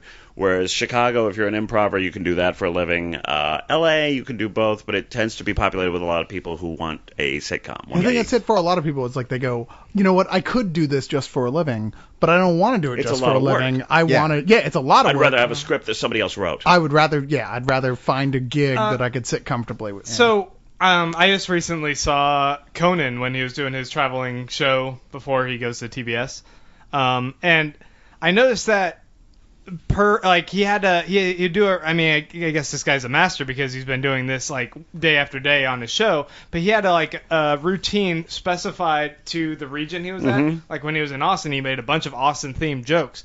And I was just thinking, like, do you try to like tailor a lot of your jokes to the area? He's probably got writers. Yeah, absolutely, without question. And it's a horror move, but I don't care. It's whatever you have to do to get over with the crowd. I mean, I've got 25 minutes that I only do in San Antonio.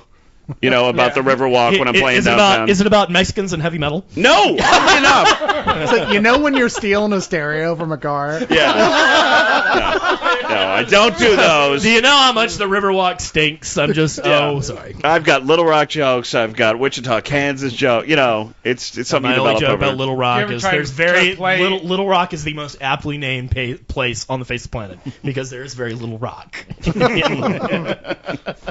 you ever try to play a routine for one location at another just to see if just to see if anyone's on yeah, Grant. Hey Tucson, once. I have some Yeah, once I did that. That'll be enough. He wasn't welcome back there. No, I wasn't. I didn't get booked in that room again. You go to Tucson and say, "Hey, Denver." Yeah.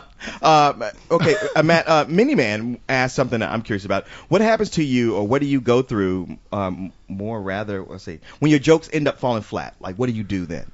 I have no idea. That's never happened to me. You just said it happened to you. I know. I'm sorry. His name is Miniman? Yes, he also talks about Cyrus crowbarred in puns. Yeah, that's his last name. Oh, I see. Jake Miniman. No, it's I'm a headliner, so it's got it's an hour set, so you pretty much know what the beginning is going to be and the end is going to be. In the middle, you kind of play around and you throw the new stuff in, and if it doesn't work, you're going right into the stuff you know is going to work. So you always have an escape hatch back to stuff that's proven. And you have a save. It's all smoke and mirrors, to be honest with you. I mean, what about like hecklers? Did you have to deal with this? Yeah, I was going to say that was going to be my next thing. Here's my thing about hecklers is that I move really quickly when I'm on stage. I move very fast. You do, man. You're full of energy. Yeah. I'm very energetic. So hecklers. It's like watching Frodo Baggins on meth. Sure. No, I watched a clip on the internet and I got tired afterwards. Yeah. No, people get sweaty watching me. No, hecklers in my audience tend to sound like, hey, you. I don't like. Fucking God, he never shuts up. That is a strategy. Yeah. Don't give him an inch. Yeah. That's brilliant. Yeah. It's like the first black president. Yeah. It's like, I just want to tell you, Who, awesome. Morgan Freeman? It's an old bit. I can't remember if it's wasn't it? Yeah, it was Chappelle or Rock or one of them. But there's like, if we ever get a black president, and then he had him up at the podium. We bring the pain. Yeah, he was just like moving, back and forth across the stage to keep the crosshairs on. And he was like, I just want to say, my fellow Americans. Well, I'm glad you got to that because Greg wanted to know. He's like, hey, have you seen the latest episode of Louie? And God. I haven't seen the new one. Like, oh my God! I love the show. I love Louis C.K. He's one of my favorites. I think that's maybe the best comic centric. He does some things to that show that comics watch that and go, we have always wanted to do that. Right. We have always wanted to call a drunk bitch in the front row the C word. Yeah. Well, other than Bill really Hicks. Creatively. Other than Bill Hicks. Who spent 20 minutes doing nothing but that, famously. Who, granted, might have had that very same sitcom had he lived. It seems like his show, Louie, is actually dedicated to, comedians and then, the rest of the audience kind of second. And it's not like he's trying to make jokes the entire time, although you would kind of expect that from, a comedian's comedy show. But he's, really bringing up a lot of issues about the comedy world and what you guys have to deal with. You guys have to put up with that. No, we don't. You're not supposed to heckle. Yeah.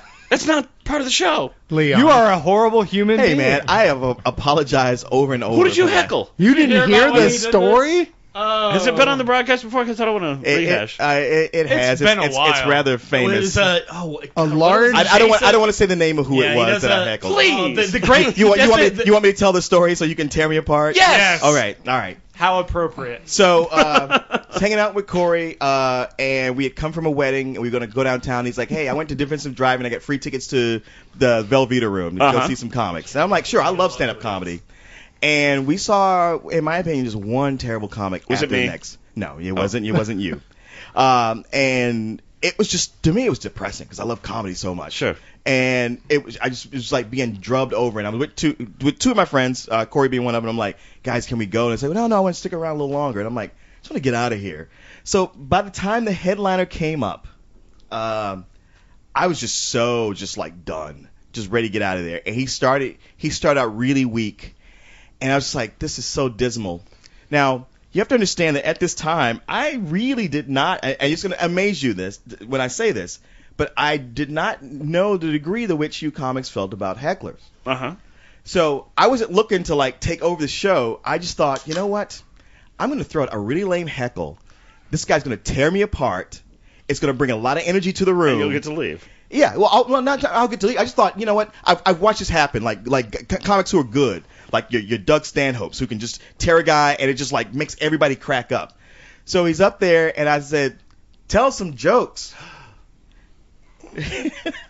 Okay.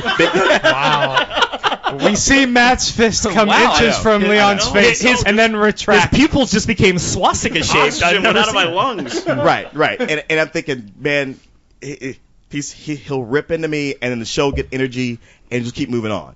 But instead he went, what? I was like, tell some jokes. Oh, and you repeated it. And rather than him like coming back at me, he looked like a deer in headlights who didn't know what to do. And then I was like, oh shit, no, that's not what was supposed to happen. And then he kind of fumbled around, and he came back with like a really, just like the worst kind of comeback, like, hey, if you don't like the show, why don't you go down 6th Street and fuck an 18-year-old like everybody else? Wow. And I was like, wow, it's kind of lame. And he's like, well, if you don't like it, you can leave. And then he came up and said, like, do you want to leave, the management? Right. And I was like, yeah. At that point, you kind of have. Yeah, and then I just got up and left. And you know what? It was just one of these things at the time. I was like, man, that just sucked. And I that whole thing. And you know what? There's nothing else I could do. And I posted about it on my live journal. That's the mistake. And the thing was, you're right. Then I wrote an open letter to the internet asking them to judge me. Yeah, you're right. It would have been better had I just left. But the fact was, it was the next day, and I had conflicted Who feelings could about possibly disagree with this? And the guy said, no, why don't you shut up? it. Yeah. Clearly, that was where, like, I mean, you mentioned Doug Stanhope earlier. Funny you said that. yes. So I'm writing in my live journal about it because I'm trying to process it still. Because I think in the back of my head, I'm going like, wait a minute, you know what? I really did an asshole. That was a dick move what I did. But I'm still trying to process it. I write about it in live journal, and suddenly stand-up comedians from all over the world, all over the country, are just flaming me over and over again, and it won't stop. And even like Doug Stanhope, who is my favorite comedian in the world, like an idol, he even like writes me an angry letter saying like, I know what kind of piece of shit you are. You think you want to be the center of attention and take over the show, and fuck you, get off live journal. And finally him, I wrote back. I was like, Doug, listen, you got me wrong, and that's not who I am. It was just a night of just one depressing comedian after the next, and I had to do something, but I've actually apologized to this guy, even though he won't step up and like tell everybody like, hey, me and him have worked this out, and I was like, plus you're telling me to get off live journal off a post I wrote in my own personal journal, and he wrote me back. He's like, yeah, you're right. I just had to say something. But this went on to the point to where like anything on the internet that doesn't die in the first day eventually turns into death threats. Yeah. Yeah. Where people are like, I wish you'd come back down there. I'd fuck you. I'd love Absolutely. this. So You become like because Nazis. no one is as violent as a stand-up comedian. Hold up. Chick comedians were offering to fuck you? Now, I will. No, fuck me up. It's funny because okay. that story has stuck with me and many other people over the years. I mean, how long ago was that? Like It's so 7 years yeah, ago about or 7 something? years ago. I mean, and still tell some jokes is like, Yeah. I mean, you named the question posts that. Because I knew it would come up. I was like, there's no way we're going to have a comedian it's really nice where we're going to have a chance to bring it up. that like the time that you try to process something on the internet This is when the internet was beats new. any post I may have made in the throes of drunkenness, which is saying something because It serves really as funny. such a learning lesson, Well, though, it does. because you've spread the word of do not even like in a joke attempt to heckle to thousands of our listeners. Well, yeah, I mean That's that's what they all dogpiled on and told me. Although I was kind of like, well, you know what? I'm used to like I watch a lot of these comedians who are at the Apollo, the black comedians at the Apollo, where I'm like, man, the crowd openly boos and the Sandman comes and sweeps them off. Right. And I hear So it's okay to heckle as long as you're not white. clearly the white comedians are kind of little pussies. Oh, Matt, what do you say? Joking. And the glove is But thrown I've also down. heard like in San Antonio, like how rowdy the crowd is. But honestly, it was really me. Like I wasn't like I'm gonna shut this guy down. I really thought like I'll do this. It'll get things in motion and get it going. Because I'm not somebody who sticks my feet on the stage. And at no time did I say like, hey, you guys don't know. I do a comedy show every week. I was just like, you know what? I'll take it. It was a bad move. But You were totally humble about it with us right off the get-go. It was just the whole rest of the internet that didn't take it that way. Yeah. I finally got it to stop by saying like, okay, fine. If you guys really want to tell me off, I'll show up at the Velveeta room a Wednesday night at 7 o'clock. You can do it there. And I just didn't go. Well, that was brave. Well, it's just one of those things where I'm like, I'm kind of done with this. Me and the comedian. I'm sure that gets old. Yeah, Has he, me and the has he comedian, apologized sufficiently, Matt, for this? I Absolutely. The comedian in question, I apologized to him, and he even said like, you know what? I looked at the tape and I was only on for 30 seconds when you did that, and I was like, you know what? You're absolutely right. My anger at you was misdirected from all the other comedians I'd seen. To be fair, I have seen this guy in action, seen his routine. It's very, very funny. But you know what? I'll go even further. I've said this before. I've seen him since because I have a friend who's a comedian. I went to see her. She was hosting and he was on. I was like, I didn't realize he was a headliner. And I was like, oh fuck. At the Velveeta room? Yeah. Yes. Okay. And he was very funny. I laughed the hardest when I saw Sadler, him. cowboy hat. I'll give you that for it if you can figure it out. There we go. Look at that. Look at that smile. It's funny because that story. But when I saw him that 7 years ago, he was having either a slow start. He just wasn't good. That story so much has better become later. a fable among my friends and many others. I mean, literally like a lesson to be learned. And just recently we were in Dallas, and I haven't been to a comedy club for a while, but we went to one in Dallas, and it was pretty bad on the whole. But the one guy who was actually funny was up there, and he wasn't wow funny, and he was from Austin, but he was pretty funny. And he told one of those jokes like where he asked the audience a question. So, you know, what would that be? And my girlfriend Mary, who is not a stand-up comedian, says the answer a little bit too loudly, which was much funnier than what he had. And the audience died. Yeah. For like 30 seconds, the whole place broke down laughing at her response. That's the comic's fault. And then he had to come back around and give his answer eventually, and then everyone in the whole audience realized, wow, her answer really was funnier. And we felt so bad, we had to come get him afterwards and go like, look, man, that was just like, she didn't really think you'd even hear her. She thought it was just to the table. Hey, man, So if you're going to do a sorry. shout out to the crowd, there you go. There's that. I mean, as an audience member, you shouldn't really talk unless a comedian goes, "Hey, what do you think of that? What's the biggest thing you've ever done?" But if they It do was that, one of those moments. all bets are off. He just didn't expect anyone to actually answer, I think. Especially with something funnier than what he had. Exactly. That's Mary. let that be a lesson to you. Yeah. So anyway, Matt, for what it's worth, I'm apologizing to you also. No, please don't apologize to me. In a symbolic gesture, an apology to all comedians, he is going to rub your feet and give you $100. That's Well, really I not mean, the necessary. thing, and one Off-screen. thing I kept saying to comedians who were writing to me, flaming me, I was like, you know what, you guys are doing all this, but none of you are funny. But there was one person, there was one woman who said, like, look, what this is like, we all hate hecklers, and we never get to pin one down and attack him, and you're Especially pretty much, anonymously. Right. So now here you are presenting yourself, and you're catching the ire from every heckler we've ever had. But to your listeners, if you ever see a bad comedy show, storm out.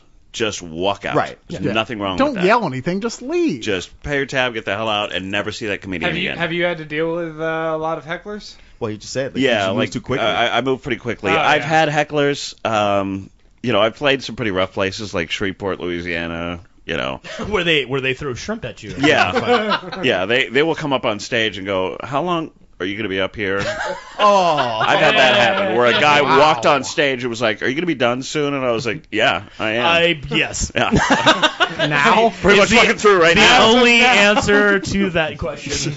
So, now that we've taken care of the whole heckler thing, And you're forgiven, by the way. You're absolved. thank you. I do appreciate it. Yeah. I mean, okay, because recently, you familiar with Charlie Sotelo, the show at No Name? I just had him on the show, on my radio show. Oh, is that 2 days right? ago, Oh, wait, yeah. did we actually ever manage to move into the fact that you are on a radio Yeah, show? it was, We yeah, did not, but Did we that's get all right. that out there? We'll give him a Okay. chance at the end of this to promote no, yeah, everything you want to promote. Okay. So. We Well- will have a plug section. We should also talk in- about in that which you just might 'cause it's plug. I'm sure when awesome. Charlie was on, he talked about the new thing he's doing at the Alamo. Yes, the where- Comedy Gone Wrong. Yeah, Comedy Gone Wrong. A lot of audition tapes from guys who should never try Yeah, it was comedy. started by John Evans in Minneapolis. He was working for Rich Miller. Well, on that show, I went to the one a couple Mondays ago. I guess Uh-huh. it was the very first episode. And he has the guy, like, back when he did the show with No Name, he would show a lot of Bill Hicks, but he also showed this one comedian who has a guitar. Somebody in the audience pisses him off, and he swings that Steve guitar and Nice. breaks it over the guy's head. Kenny Moore. Yes, Yes. that's who it was. And the problem with that is that Kenny Moore had been on stage 30 seconds before Right. he hit that guy in the head. Yes, Yeah. yes. was And crazy. and Kenny, and the thing was, Charlie called, like, during the show, he calls him on the phone to get him to talk about it. He said, like, it's kind of hard getting him to talk about it, but I did. And he gets Yeah, on there. It's kind of hard to get around the gag order. But it's like a whole audience of people who are like all like, yeah, Kenny, you hit that fucking guy, and this is awesome. And Kenny's just, he really was more like, I'm really embarrassed about this. I lost fucked my up his cool. career. It ruined his career. He's like, I mean, and you guys it's funny, but to me it was like I got fired that night. Spent 2 I got nights in taken to jail. jail. All in all, it cost me $5,200 just in bail and whatever legal fees I had to Yeah. pay. And I felt such a kindred spirit with him. I'm like, it's this story I tell about something I did that makes a lot of people laugh, but I'm actually pretty embarrassed about it. It's Yeah. not my finest hour.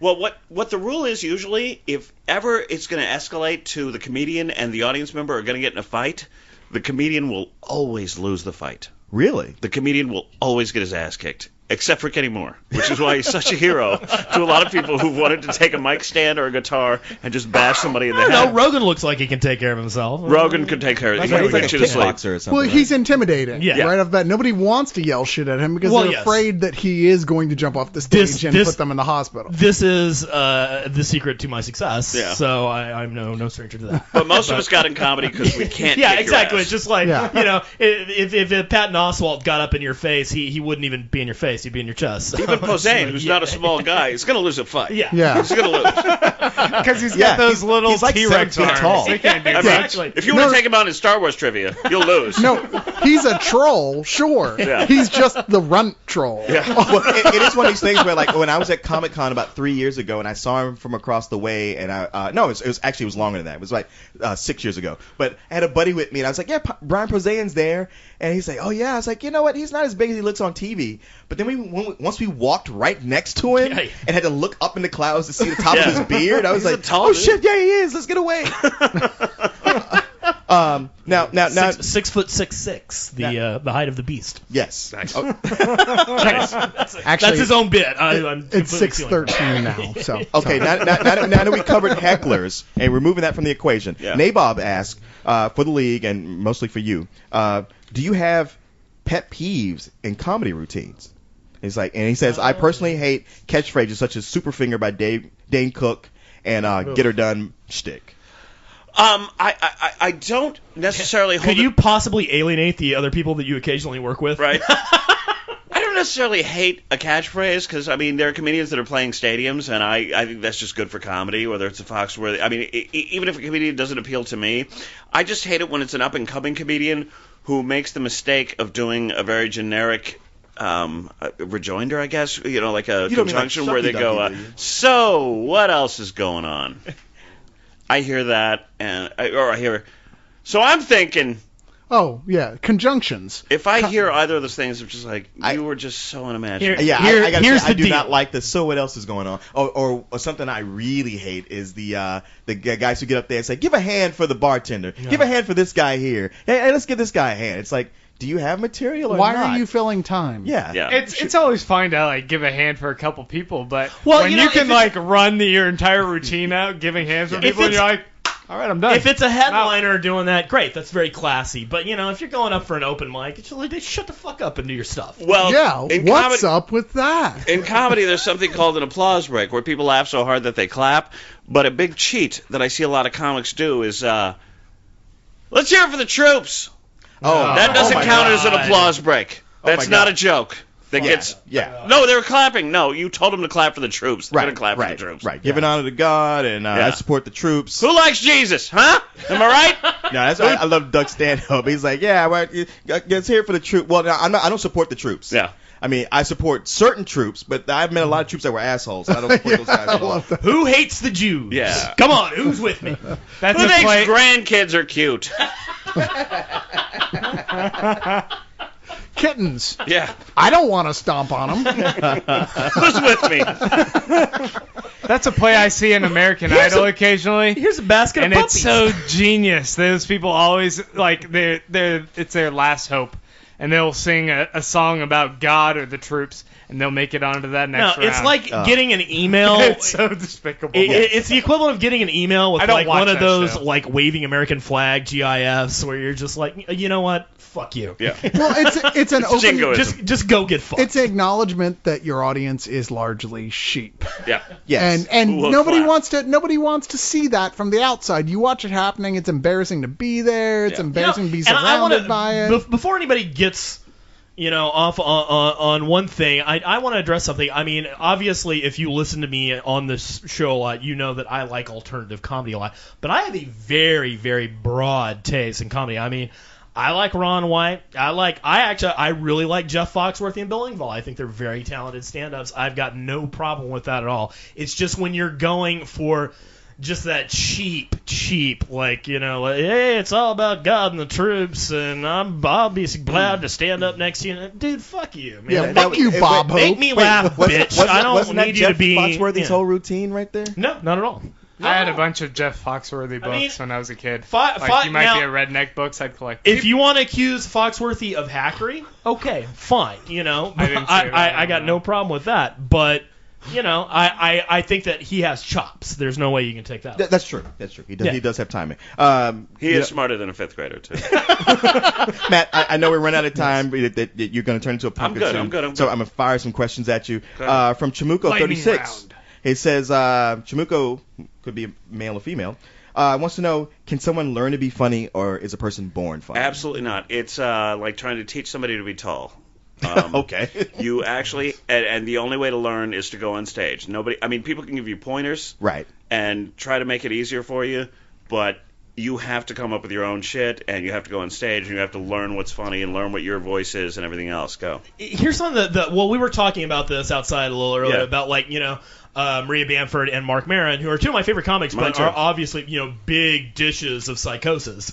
There's a lot of neurology going on there. And we were talking earlier about that whole class clown survivalist ethic. I mean, do you think that it comes out of some kind of survival aspect, like crummy childhood, or trying to avoid getting beat up in high school or whatever? I mean, I don't think you is can it a learned response? I don't think just you to can throw it out say. there? I think it's like, why did you become a plumber? Yeah. People become it for different reasons. I don't think everybody's damaged who goes into comedy. I mean, people go into it for different reasons. I know I was good at making fun of myself, but I mean, there are really well-adjusted people who have successful families who are very happy, who go into comedy and are amazingly funny. So the stigma that you have to have something wrong with you to go into comedy is flawed, I think. Oh, wow. I really thought that was part of it. No, I think that's a short-sighted thing. There's certainly different types of comedians who, I guess, stick to certain themes and genres. And do you find that you band together with people that have similar comedic tastes to you in the comic world? Or? That's a great question. I don't know the answer. I feel a kinship with anybody who goes on stage, Yeah, so and it's kinda- battles. even if, It's like, you you against guys- the audience. I feel a kinship with that. I mean, going back to the show Louis, one of his good buddies was a guy who's clearly more Republican, and he's definitely Nick DiPaolo. more on the Nick Paolo DiPaolo, side. Yeah. who Yeah. really is that big of an asshole, but But he's is also a really fucking funny. He's a lovable He guy is. and incredibly fucking funny. I don't know about lovable. He's very talented. Yeah, he's not lovable. But they clearly come from two different viewpoints in their Sure. comedy, and even off stage it came to blows on as he showed on the show. And I just thought that was very interesting. Like, if you gravitate toward people who have a similar viewpoint to you in your comedy, or if you hang out with people who don't. There are people. I'll be honest with you. There are people that I think are fucking assholes that I love to watch on stage. Personally, dealing with them, I can't Can be you around. name them? No, I'm kidding. I can't because he didn't name his guy, so I'm not naming mine. Oh, I Hey, will. Grant, It's- who do you- It's the classier thing not to. But Hey, Grant, who do you really hate at work? Martin. There's this guy named. Yeah, I know. I met that guy. He's a dick. It's funny, Matt, because almost every interview I've read with comedians, especially stand-up comedians, they never resist a chance to talk shit about other comedians. It's such a pit of Yeah, it's a vipers. hassle, Leon, because then you wind up working with the guy next week, I and know, you got to that's- share a condo with him. I remember there was like Entertainment Weekly did a whole issue on comedians, and I was so excited to get it, and kind of bummed out how much they just all mostly hate each other. Like they were like, hey, what do you think in Arsenio Hall? And every one of them took a chance to just had the most poisonous dig. Right. I was like, wow, you could easily But there not are have a lot said of that. people out there that I mean seem to honestly get along. I mean, you've got the comedians of comedy. True. You've got, I mean, You have like the Apatow crowd. Yeah. Well, the and- UCB, the Upright Citizens Brigade Right. Theater in L.A. I mean, that whole crowd is incestuous as all get out. But Well, among okay, so maybe that's comedians, changing. it's kind of either you cliquish. make fun of someone or you make fun of yourself in contrast to someone, right? As Well- far as like if you're trying to get a laugh. The stuff I about was reading when they something. would ask comedians about each other, it wasn't even like They were trying to make a joke. Yeah, They were they just- weren't making jokes. That was the They thing. weren't telling They some weren't jokes. making jokes. It was like saying something really evil about somebody else. My uncle Eddie in New York City did it seriously, stand up for over a decade, and he quit because he just said, I cannot deal with the viciousness of the community here, how much they hate each other and how much they stab each other in the back and how much they talk shit about each other. I just can't be that guy. I A can't lot be of part the of things that I world. see, I thought there was like a lot of But that was like like 20 years ago. a close knit community that everyone really tries to watch out for each other's back. Is Well, I'm fiercely more proud of the fighters? Austin, Texas stand-up comedy scene. Very different. It's I know, it's not cyclical. like the assholes that Austin usually breeds. Yeah, right. There are comics who will heckle another comic while he's on stage, which they did to me when I started. Oh, wow. And all it did Is was that like a hazing kind of thing? it is kind of a hazing because I would drive home and I would go, "You motherfuckers! I will write a joke that you can't," And it made me really work at comedy and have a different set every time I went up. But So if Leon had been performing himself earlier that night, it would have been okay for him to say, tell some joke? oh god, no. Oh god. No, I mean, I so definitely. you're saying it's never a good time to yell, tell You know, some I've heard horror stories. It's like people that say, hey man, if you're starting out, never listen to another comic who's giving you advice. And I don't know if There's that. that's still true or not. I've heard that too. I don't know. If I like somebody, if I see they've got the bone, Yeah. I can. You can't tell somebody how to be funny, but you can tell them, listen, here's how you can get booked. Yeah. Here's how you can be an MC. Here's things you can do. I can't tell you how to be funny, but I can tell you how to. I got a question for you. Sure. That I was kind of addressing this with a friend of mine last night. She's a performer. She's a published academic poet, but also a slam poet. And, Okay. Big stand-up fan too. And we were kind of talking about doing the show. Or, I was excited about doing it, but we were talking about personas and what you kind of wear when you get up on the stage. And I know as an actor, I don't. Rainbow I don't. Well, I don't. Yeah, I don't. absolutely. I don't. Yeah. I don't buy into the method gig where you lose yourself in a role. But definitely, there's like a projection that I use when I go on stage. Do you adopt a persona on stage? I mean, obviously, some people do it more than others. Say like Larry the Cable Guy is obviously doing somebody who's completely not. But do you think it's necessary to have kind of that middleman persona of a performer between the audience and who you really are? Yeah, because Grant compared you to Bobcat Goldthwait.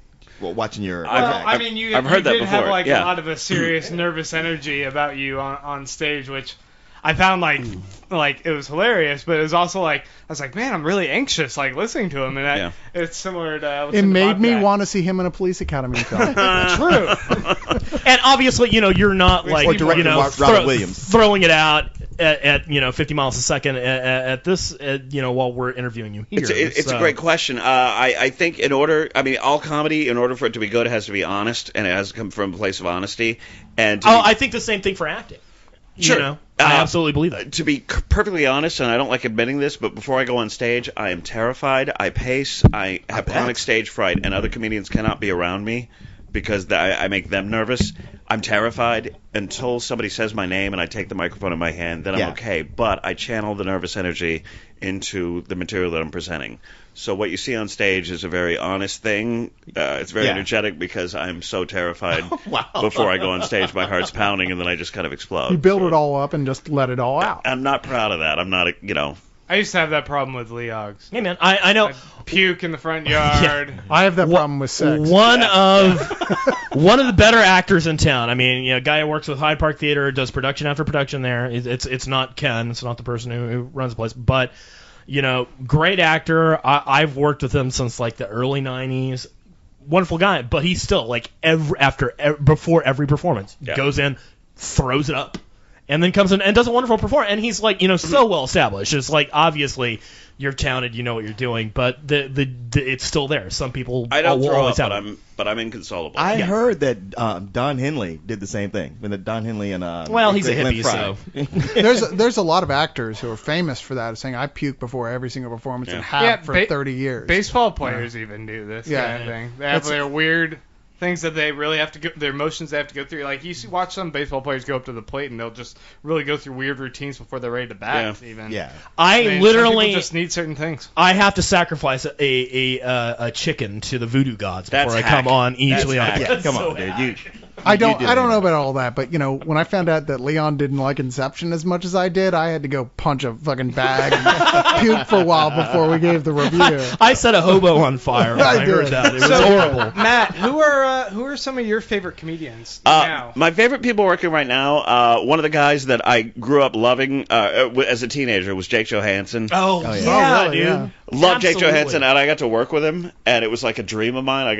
He's one of those guys that he's a comic, that like a lot of people out there probably are like Jake who, but if you're like a comedy fan, one of my favorite guys to hold a microphone, and I got to work with him for a week, and he fucking hated me. I mean, he fucking hated me. Well, once he hears this podcast, I mean, he would barely speak to me. Was he just like, hey, calm down, monkey boy, behiund stage? No, or he was like talking to all my friends, like high-fiving them and drinking beer with them, and he just did not. The guy didn't like me at all. I don't know what I did or said or my act or whatever. He fucking hated me. So you got the Jason treatment. That's what I get here at Leo. So crushing. Did he not like your Jew-hating bit? Because I love No, wait that. a minute. That's You're confusing your me. Jew-hating bit.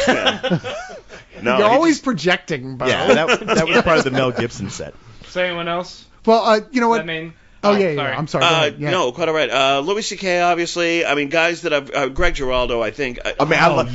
Greg Giraldo was the last guy I saw live when he was here. Yeah. Whenever I used to work at the comedy club when I was coming up, and whenever there'd be somebody. It used to be Tuesday through Saturday that you worked, and I was never interested in seeing a comic on Friday or Saturday night when the big room was full. I wanted to see a guy on Tuesday night when there were like 12 people in the room, which was amazing. And I saw Doug Stanhope do that, and he was phenomenal. I saw Greg Giraldo, who just blew me away. We actually saw Bobcat on a. Oh, that's right. Grant and I went to see Tuesday Bobcat night Goldthwait. Really? And he was awesome. I was like, I always kind of liked, like, I just love him as a director, and I've heard some of his stuff since he stopped doing, like, the nervous guy thing. He's always smoked. Yes. Always. I mean, he was doing a lot of old material, but and unapologetic about it, but so funny. But he had a one point where he actually really went into an improv bit that was I guess. He kind of just took some questions from the audience and kind of like rolled based on that. And I mean, with you doing improv, do you tend to like try and riff off of the audience? Like, do you try and engage them I'll like have that? some built-in stuff. Well, I'll ask a question, and I'll have people yell out suggestions and try to riff off that. But the problem is it's a very loaded question, so it's all smoke and mirrors, like I was saying. Yeah. So I'll have heard it 100 times. Improv's all about and I have gaming, something that sounds like I just made it up, and, and I'm not terribly proud See, that of was it. always my thing with improv, when like they'll say, like, just throw something out, and these guys go into a full routine. I'm like, Proctologist! yes. I'm What? like, there's absolutely We've no way never you just came up with heard all that that just before. now on the spot. I'm sorry. I'm going to throw one last question at you, and it's from Kira. I want to get this in because Kira asked 5 questions. And Wow. But the thing is, like, we've answered You the guys first are popular. 4. Okay. Well, there was like That's- yeah. 78 questions on the pod thing that you put up yesterday. Last time I Yes, looked. well done, Mr. Sadler. Yeah, we'll email you the rest of the questions. Okay, please. But here's one of the most interesting questions that Kira asked. It's like, have you ever taken a joke too far and subsequently lost a friend? I think this is a question for all of us. That's a good question. Yeah. That is a very good question, and it happens with my wife, and anytime she understands that the comedy, comedy, it's always on. Yeah. It's always on the radar. Sure. And anytime she says something or something happens, and she recognizes that it's embarrassing to her, she will look at me and go, "If you do this on stage," and I will go, "I'm doing this on stage." I'm sorry. Yeah, you knew sure. what you signed up for, and I've taken it too far several times and have made her very angry, but I'm a really good apologist. I have friends who are autobiographical cartoonists, and they'll date women and then put them in their strips, and the women get mad. And it's kind of like, you kind of had to know that might happen. That sounds See, familiar. if you just kill the hooker when you're done with her. Yeah. You don't have to Easy deal with that. peasy, Japanesey. When I was living up in New York, I was dating Carrie Bradshaw, and I was like, "Me? You would put me in your book?" Why didn't you kill that whore? Oh, you were Mr. Small. I have Yes. one last question, but because I think as Leog we should ask all of our guests this. And I saw I also have Matt one last two Matt questions. admired my new ring, which Toshi sent me. I love your ring. It is a very cool You Black already brought Lantern this up ring. 3 He times in gave the you a first black segment. lantern. He gave me a Black Lantern. It's my birthday. Shut up. All right. You get rings for your birthday, precious.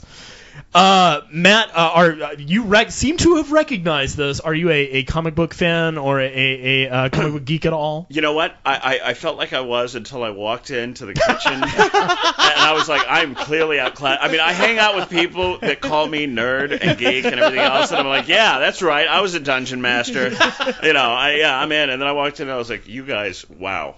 I'm impressed. No, and I mean that in a way that Yes. It's complimentary. I feel the love. it's very I complimentary. feel the love. It's really not, but We're we'll take it that intimidated. way. Well, you know what? It's the Geeky. same thing that he's talked about. He's like, you know what? Comedy is something that worked for me. Nothing else worked for me. Yeah. I've pursued that, and now he's making a living from it. And honestly, Leon, we can say the same Yeah, I thing guess about that's true. being a geek. That's true. That's exactly the position we're in. We're Yeah, trying. teased for it as a kid, but I mean, a lot of geeks got into computers and now rule the world. Yes. So screw you, Jack. Yes, and make all the movies. Yeah. So, Cyrus, you had something special you wanted to do? You know what? I don't know. Do you really want to do this, Matt? Because No, I'm not I going to don't, do it. You actually. don't want to Okay. do it, so we're going to throw that out. Okay. Well, Matt, just I want you to plug.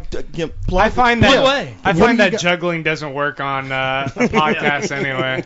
What do you got? Is there a new version of your PS2 The Guy You game coming out? motherfucker. You have a PS2 game? Motherfucker.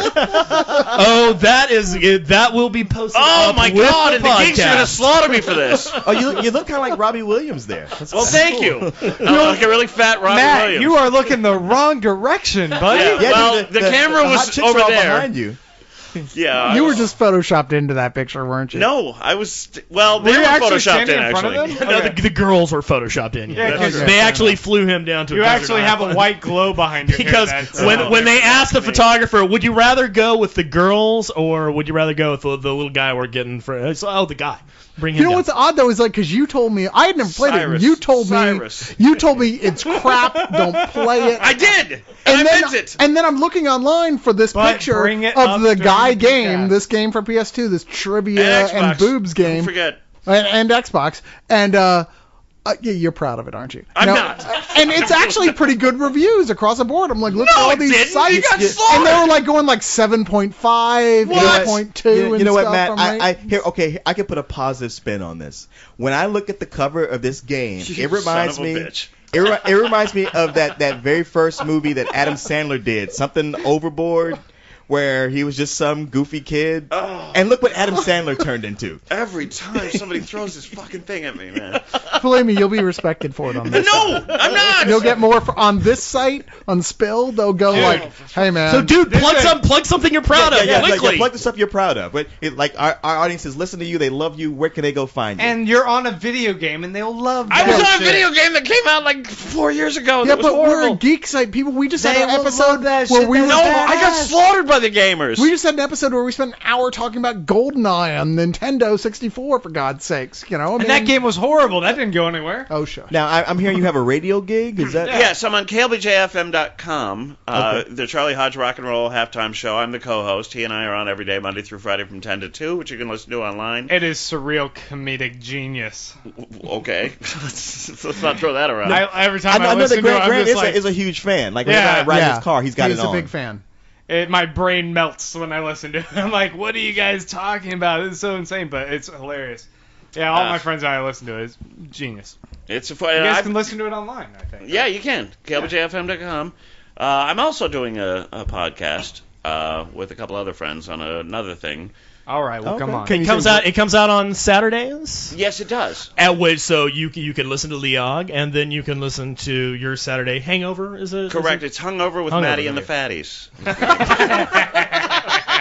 So listen to Leog, get drunk, and then listen to Maddie and the That's all you Fatties have while to you're do. hungover. Yeah. So it's 4 years later. All the girls from the guy game have had a lot of cheeseburgers, and these they're are the all cast old. of. They're the They're fatties. all old. They're pregnant. They got bullet wounds. They're soccer moms. Yeah. They've got bullet wounds. I'm sure. They ran in bad circles. Well, no, where can They've got tracheotomy scars. Oh, it's horrible. They're smoking out of their neck. Yeah. we're kind of international, so can they find that podcast on? Where can they find that online? They can Google Maddie and the Fatties. Okay, And they will Maddie and find the that because Fatties. we just put the website up, and I don't know the name. No, of no, it. hold on. This is a pet peeve of mine. Sure. When people like throw out their URL and they don't take into account that a word can be spelled several different ways. So Maddie. Matty and the Fatties. FATTIES. Thank you. Huh? Yeah. Thank you. You have to be specific when Yeah. you're saying You my really name do, is Ural. Because Even so, our fans will spell it wrong. Yeah, They exactly. spell everything wrong. I want Yeah, to our thank you fans guys aren't so big on much spell check. for having me. This was Are you awesome. kidding? You Come guys on, have man. An awesome. Yeah. Hey man, Yeah, you were a this has great been a guest. We blast. love having you here. Dude, Please you guys. tell your friends because we Absolutely. always want more people. Yeah, because Absolutely. the only other stand-up we know is that guy that Leon knows, if you know what I mean. So we would have been hosed You know if the you thing didn't is, come out. he and I have, because of mutual friends, like been at things together, sat right next to each other, but never made eye contact. And we just sat back to back the whole time. And it's one of those things we where have got I to don't have know. him on the show. I don't Yes. know. I don't know if he recognizes me or even remembers that, because part of his act is that he's an alcoholic, which is like. Yeah. I get the impression it's not part of his act. I mean, he's made it part of his act, but it's actually part of his real life. To like I was even told by our mutual friend, it's like he was drinking to the point of blacking out a lot around then, so he might not even remember that happened. No, he has a great routine about having a one of those devices you have to blow into Right. to get your car to start. So yeah, and it's a hilarious routine. A girlfriend. hilarious. Yeah. A girlfriend. We'll have a Maury Povich theme show where it's like confronting your old demon. Right. Well, no, those things are easy to get around. All you have to do is have a couple of kids, and But, you are good. But Matt, thank you so much, my man. Thank you. Yeah, Thank you you are guys awesome, so Sadler. much. Thank you. And you're welcome back anytime you want to come on. absolutely. If you got I'd something to love to. promote, you come back. Oh, right hell on yeah. back. Thank you, Yeah, guys. we can have you on for 10 Absolutely. minutes just to promote whatever new you're doing. Thank you very much. Well, you know what? We'll be back after the break with a look at comedy in general. But Yeah, we yeah, will probably bring in the rest not. of the crew. We'll probably not be as funny.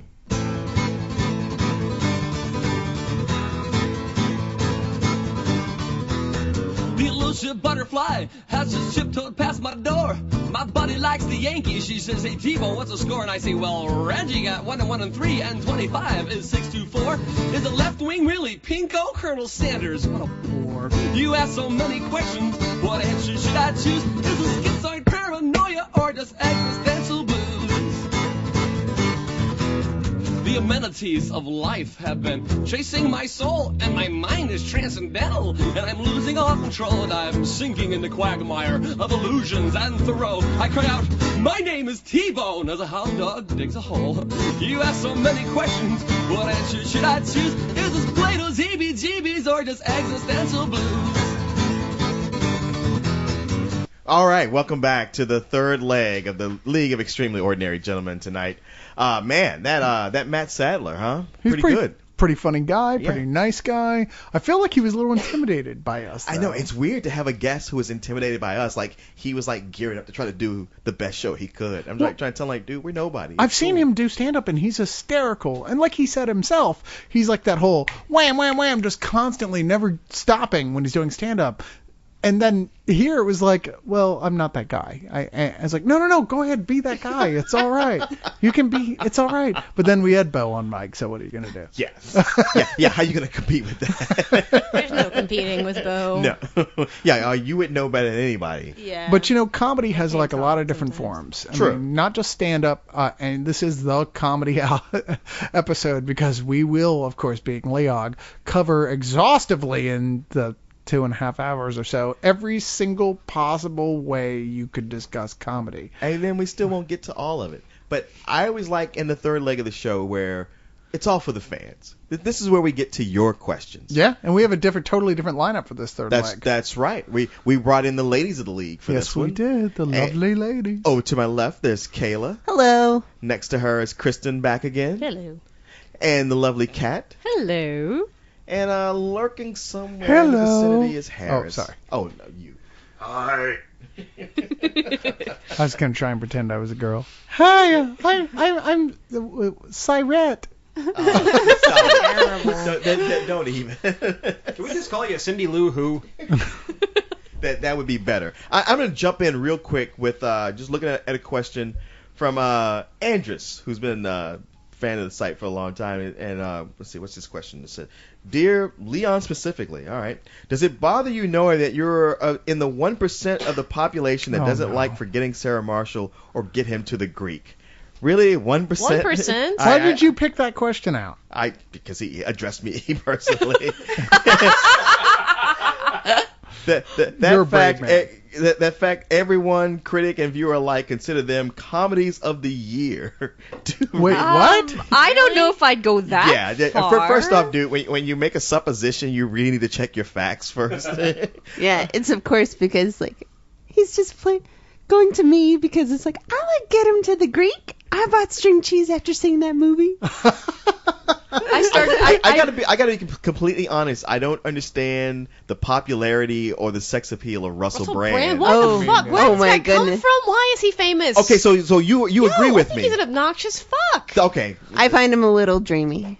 Really? Yeah, he's got A the little? British thing going on. There's a lot of guys with the British thing going on. Is that I enough? want British and sophisticated, not British and a jackass. Yeah, I was Right. gonna say he's not like British, like sophisticated at all. He's British, like almost wants to make you revert the way you feel about any other guy with a British accent. You're like, wow, you're like a douchebag American guy with a British accent. Well, I guess I mean I can't speak to him personally. I've never met him, and I've seen very few interviews with him. So It's like you the know, further really, I'm just going adventure- on the character. He's dating Katy Perry. What else needs It's to the be further said? adventures of the guy from Are Love they? Actually who comes to America to Right. hit on American girls. You know, it's like, wow, what a jackass.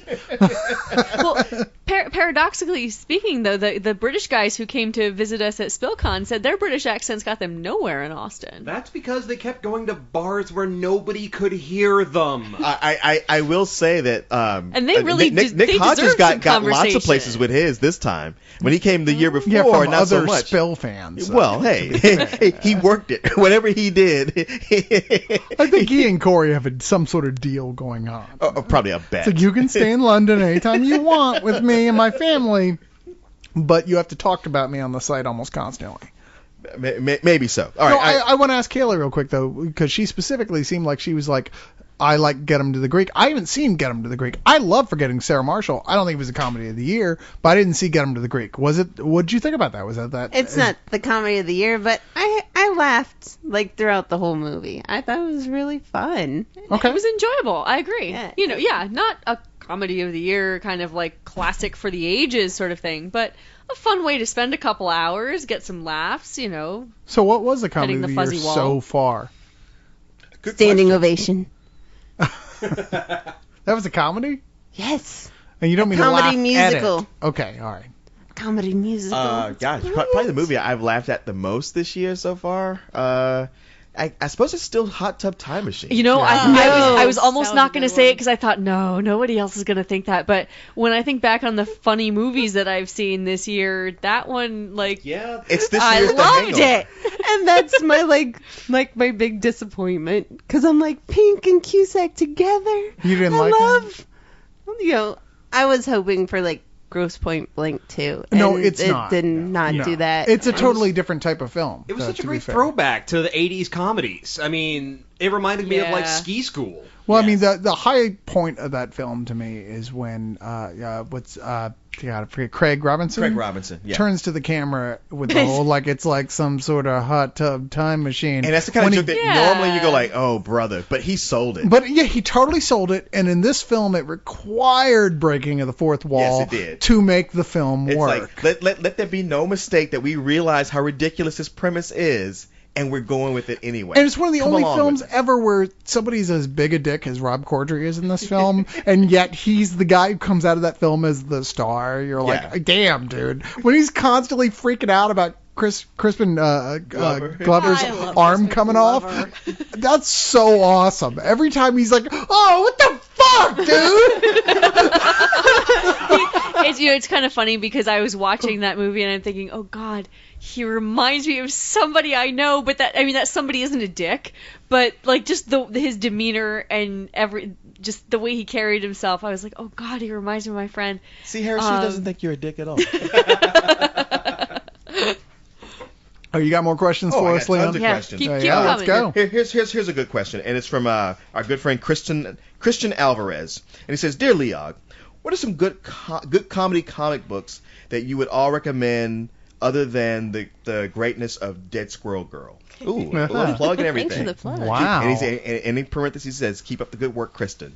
And I just happened to Thank you. write down some comic books that I thought were really funny. Good, because I wasn't prepared for this at all. You know, it's funny because it is the thing that you usually do, and I thought, you know what, I'll do it this time. And comic books and graphic novels that I highly recommend as far as humor goes, I start with The Cowboy Wally Show by Kyle Baker. I mean, most of Kyle Baker's graphic novels, like Why I Hate Saturn or I Die at Midnight, are great, but The Cowboy Wally Show is like one of those graphic novels I read that just made me laugh over and over again. I was a big fan of Reed Fleming, The World's Toughest Milkman. Hell yeah. This isn't, I'm not balding. I get my hair cut this way. Exactly. Love it. Peter Bagg, Neat Stuff, and all the stuff he did with the Bradleys. Hate. But yeah, Hate. There's Cerebus the Aardvark, the very first telephone book volume. Yes. It's actually more funny than it is political. Well, the first 4 or 5, to be fair, are pretty Well, goddamn once funny. but once you get into high society, he starts to get political. He gets so wrapped up in the political machine. It's still funny. Yeah. But there's a lot of back and forth. It's not as accessible as Cerebus the Aardvark itself. The It's not till very first volume. Book 7 or 8, it starts to not be funny at No, all. no. There comes a point where it's not funny in the least. Yeah. Let's see. I got The Rawhide Kid, Slap Leather, the book that written by Ron Zimmerman, drawn by John Severin. There's a sequel series out now that's drawn by Howard Chaykin. Love Howard Chaykin, and yet it's not nearly as funny as the first one was. There's anything by Jim Woodring, especially the Frank books. They're very psychedelic. I just read some of that from Free Comic Book Day, and it definitely made my brain hurt a little. I was like, dude, whoa, Yeah, it's like a trippy funny shit. animal, but it's totally like an LSD trip. And as it turns out, I found out years later that he does have some kind of mental problems. It's almost like Van Gogh. Like, wow, he paints so like this because he's not how all he right in the sees head. things. Well, that Yeah. and Doctor Who kind of fucked with him a little bit. Yeah, okay. Oh, right, I forgot about that. Okay, I shouldn't have invited Harrison here. The Comic Book Girls, hilarious book. Yeah. Milk and Cheese. Love Evan Dorkin. Yes. Love him. I don't know why they haven't put all his early stuff out in one volume yet. Me either. I was looking on Amazon, and there's one book, one collection, but I'm surprised. And there's it's a not more. slim milk and cheese collection. Yeah. One of the best things I've ever seen by Evan Dorkin, which just made me laugh my head off, is a single panel comic he did. It was called How to Never Work at DC Again. And it just shows Harvey Dent sitting there, and he's holding a coin and says, "Tails it is! Tonight, Harvey Dent fucks men!" You know, he did some of his best stuff were real simple stuff. Like there was this cartoon, 2-panel cartoon that said your arms are too short to box with God. And it just had this little guy standing there boxing and this huge fist came down and just smushed him. I just thought that was fucking hysterical. That's awesome. Another book I would throw out there is a book called Martial Law. It's written by Pat Mills. And I'm drawing a blank on the artist. The same artist for the League of Extremely Ordinary Gentlemen. Okay. Wait, no, the League of Extraordinary Thank you. Gentlemen. Yeah. Wow, what a place to screw that up. I thought you were the artist. Yes, Believe yeah, me. no.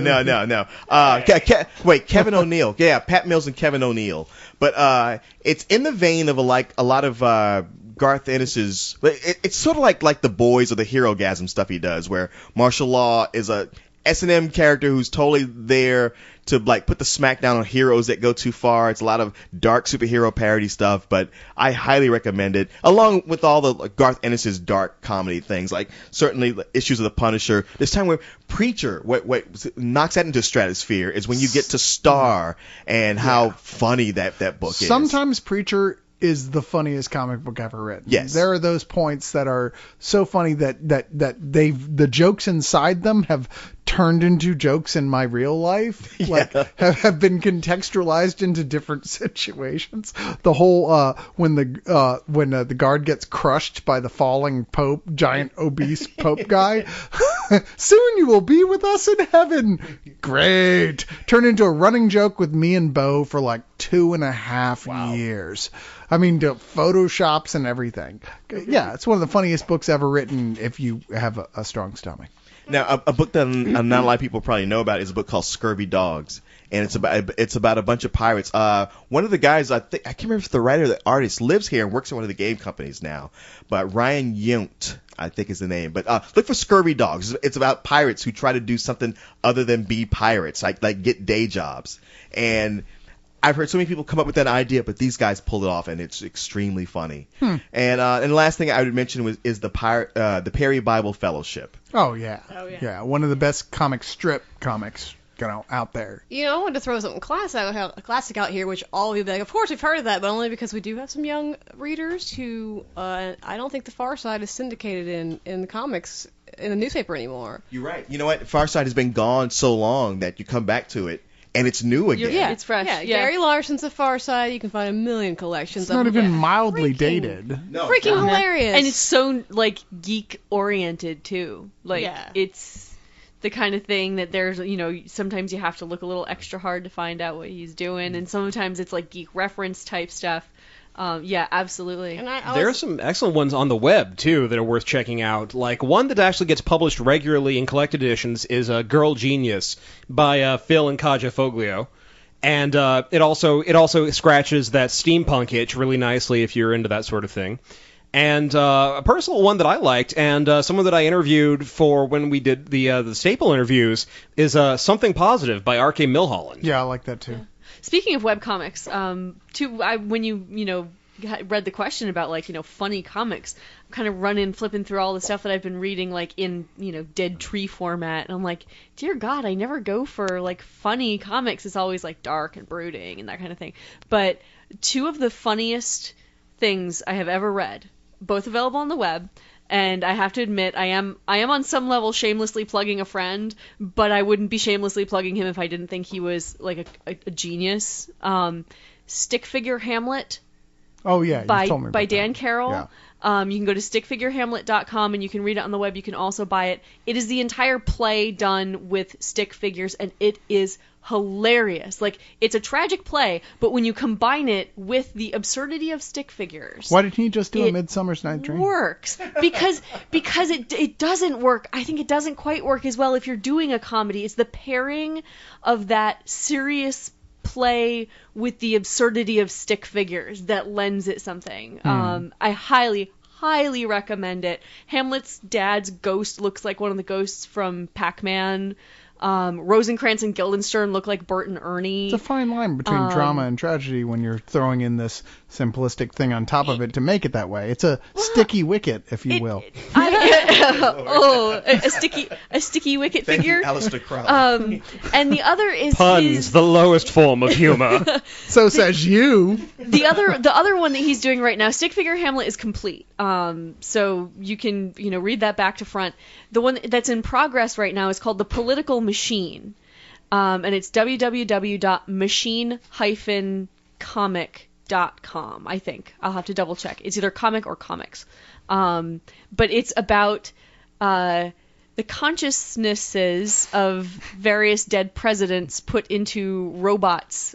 Jimmy Buchanatron, Taftbot, and FDR 5000, and they're fighting a conspiracy in Washington. It goes all the way to the Vatican. So it's amazing. WE3 with presidents. That sounds like a Robert Smigel. Got it. It's a Grant Morrison reference. Okay. No, it's hysterical. Machine-comics.com. I just want to throw out there, as far as superhero stuff goes, Next Wave is the funniest superhero comic book ever written by Warren Ellis. Yes. And you know what? Deadpool is so continuously funny to me. I'll always check out what's going on with Deadpool. He's fucking funny as hell. I want to not like him, but I can't help it. It's fucking funny. Sorry, go on. I just wanted to say that for me, like, I love Ted Nappel's, like, kid stuff, like Monster Zoo and Creature Tech. Those things, they have, like, that sci-fi kids, but they have, like, such a great sense of humor. It has me cracking up all the time. And then when I read Bone from Back to Front, like, that's oh great. my Oh, goodness. I can't believe I forgot about Bone. Like, I You don't can't tend to think of of the Bone as a word comedy quiche without, series. like, just, like, crying with tears. No, it's I'm so like, funny. Bone is hysterical. Bone is definitely a comedy series. I would say that easily. Well, I like when there's, like, a contrast within a series. Yeah. And then, you know. I mean, Bone has a steady, serious, regular plot going on. I mean, it's a big fantasy story, but it's definitely oriented towards comedy. True. And there's one that actually a friend of mine was the artist for. Leah Hernandez was the artist, and Gail Simone, who does Secret Six, wrote it. It's called Killer Princesses. It's out from Oni. It's worth checking out. Okay. Okay, right on. What's the next question? Well, the next question comes from our good friend Nate, who always has a Nate, question. who will be And- moving here soon, right, Nate? We'll see. We only got so many jobs. All right, now, Nate can never just get right to the question, so there's always a long preamble, so bear with me. Wow. But it's always well written. Thank you, Nate. I don't have any thoughts or questions on stand-up comedy. That's so nice of you to say. It was the best of times. It was the worst of times. Let's see. Jumping ahead, he says, but what interests me to discuss is stuff I have found funny makes no goddamn sense, or comedy that I just can't seem to put a finger on. I don't know why it's funny. All I know is that I watch, listen to things in question, and I laugh. But my logical mind could not tell you why. But I suppose the question is, what things bleeping crack you up, but you have no logical explanation as to why you like it? Well, wouldn't that be non sequitur humor in and of itself? Like those things where you can't even trace why they're funny. They're absurdist. They're non sequiturs. Absurdist, yeah. I mean, like, not all absurdist humor is funny, but sometimes it really does strike you. As to why? That's a great question. I don't have an answer to that. Well, it's also kind of like the, what's obscenity? I can't define it for you, but I know it when I see it. It's that, and everybody's funny bone is slightly different. What, you got what's this wrong, look on Kristen? your face, Kristen, like I just said something ridiculous. because Kodos is over there going, Oh. and it was Aww, poor fuzzy baby. Yeah, I Someone know hug there's him. those things that are just so absurd that I'll laugh at, that will keep me laughing, and I can't, look, if I explain it to you, it won't make any sense. Yeah. It's either you get it or you don't. I mean, I know something that like the things that make me laugh uncontrollably is being in a situation where somebody's acting out and I'm not allowed to laugh, and that will kill me.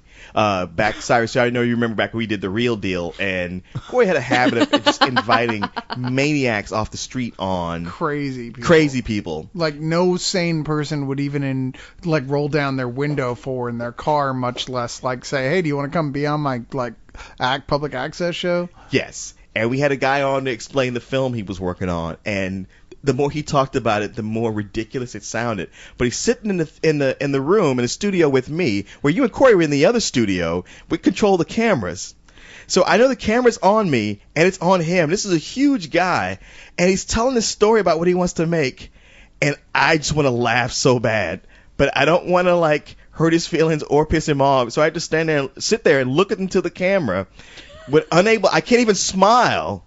And I couldn't move, and you guys kept the camera off yourselves because you were back there cracking up. I think you just defined comedy pretty much. And all I could do, my only outlet was my tear duct. So I had to laugh through letting tears run down one side of my face, and that was all I had. I wish someone still had the tapes of that. You didn't tell me you guys knew Tommy Wiseau. You would have thought so. What about you guys? On that question, the whole Like that thing that makes you laugh, but you can't say why. Yeah. What's that whole how do you feel about that? Like things that you make you laugh, but you can't even define it. Why am I even laughing? I don't The even only know. one that comes to mind right off the top of my head is a video on YouTube that occasionally gets yanked down by LucasArts of a slow lorry just widening the its eyes to the THX THX theme. I don't know what the hell it is, but that makes me roll on the floor. That destroys me every time. It's also been put up as a I love this fucking stick. No, I fucking love this stick. It's The first time I same saw that, picture. I was crying It's- laughing, and yeah. then and Yeah. I was with someone who was like, "Why? What's wrong with you?" I was like, "You don't It's think that's hysterical. funny? I don't Yeah, understand." I thought I won. I don't know if y'all saw this a while back at the Batman PSAs. Oh my god, they were so good. It was a guy in a Batman costume and a guy in a Joker costume, pretty much just after Dark Knights had been released. And they even had a little theme song with it. They were like PSAs about like working it out and getting together. And so there's one where Batman is like, "Hey Joker, today we're gonna learn about world cultures." And he like has this little to-go box from an Indian restaurant. And he's like, "Here, try this chicken vindaloo. It's delicious." And like the whole skit goes on, and at the very end, like, you know, Joker's sitting there and he's like, "Oh, it's good." They're just there for a while. And he's like, "It's good comedy beat," and then Batman just goes, "They put some salad in there." And I don't know why, but I had to keep listening to it. They put some salad in there, like every single time. It just cracked my ass up. "Oh, they put some salad in there." And it got to the point where some of my friends would just randomly say that, and I would like Because they knew it would make you laugh. laughing. I'll have to look them up again because they've kind of gotten off the YouTube, and I don't know where they are now. But there were several of them, and they were just so fucking hilarious. But I couldn't tell you why. I don't know why they put salad in there. It's funny, but god damn it, it got me every There time. you go. That's the very definition of it. Kayla, did you have one? Well, I usually know like why something is funny to me because like I love plays on words or like when it's going very crude and then they do a sweet joke. Oh my goodness, I could like when a joke's really just sweet and tenderhearted. I'm like, I crack up rolling on the floor. But the one thing that I don't know why I laugh at it, but dead people blinking in movies cracks me up every time. You mean like where it's not supposed to happen? Yeah. That sort of answers the next question I had. That is funny. You like the gaffes. Like one of my favorite movies is Excalibur, but I always read that there's a scene where one of the knights is smoking a cigarette. Yeah. Oh, there's one of my favorite Robin Hood series. It's a BBC Robin Hood from 1985-86 it was just called Robin Hood here, but it's Robin of Sherwood over there. And the very last, the series finale, there's this great big fight, in the village, and, sword fights and arrows flying everywhere. And there's this one guy who's standing up on top of a, thatched roof, and they do like a tight close up on him, and he goes, "Ah!" and then gets hit by the arrow. Oh yeah. And that was one of those things, like I rewound it like 5 times when I caught it, because the first couple times I watched it, I didn't notice, and then I was watching it with my best friend in high school, and we were like, wait a minute, and you can see like it's more than just a split second we just found that absolutely That was hysterical. a big thing in the 70s where like a truck would go off a cliff and supposedly explode on impact, but you'd see it explode before it even hit the ground. Yeah. Like the very bad timing. The very act of just like being airborne was enough to ignite the gas Once you tank. actually read that it wouldn't even blow up in the first place, even on impact, Right. was enough to ruin the entire genre of 80s Yeah. television action shows for you, because every episode had somebody like tapping another car and it blows. Yeah, and when it's a Pinto, it made sense. Yeah, sure, that. Every time I'm in a car accident, see, movies have totally warped me, and I think like there's good. Like if I'm in a cornfield, a farmer's going to come out with a gun, and sure. so every time I get in a car accident, I'm like, my car is going to explode. My car is going to explode. I have to get as far away from it. Although with your driving record, I wouldn't be surprised at all. It hasn't exploded yet. Yet. The keyword is yet. Well, now you talk about Robin Hood. As a big fan of The Entity, every time I have sex with my girlfriend and she just sleeps through it, I'm just like, well, apparently I'm just not here at all.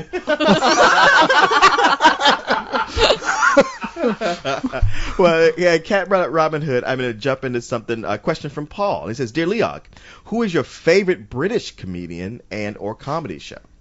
Oh, mine is Eddie Izzard, no question. Yeah, I knew my your answer. favorite British comedian. I think he is a genius beyond geniuses. One of the greatest comedians who has lived. I'll go that far. Mine I are think he's all the that great. Pythons. Don't make me choose between them. All right, just Python Yeah. as the group. I have a special fondness in my heart for Rowan Atkinson.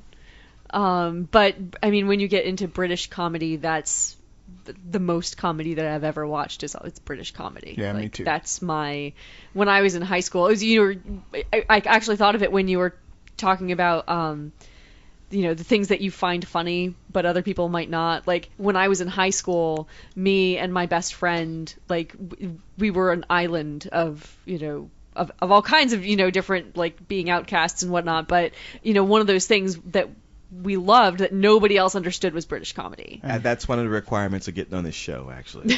And some, they didn't understand you, so sometimes you had to like practice kissing on each other, and I did actually in a rehearsal once for you're kidding drama club rehearsal once. The guy who was playing opposite me wasn't there that day, and so the drama teacher told her to just kind of stand there, for the blocking, and we were blocking the kissing scene, and I actually did like grab her and kiss her on stage in front of everybody, and nobody. Please God, tell me there's video.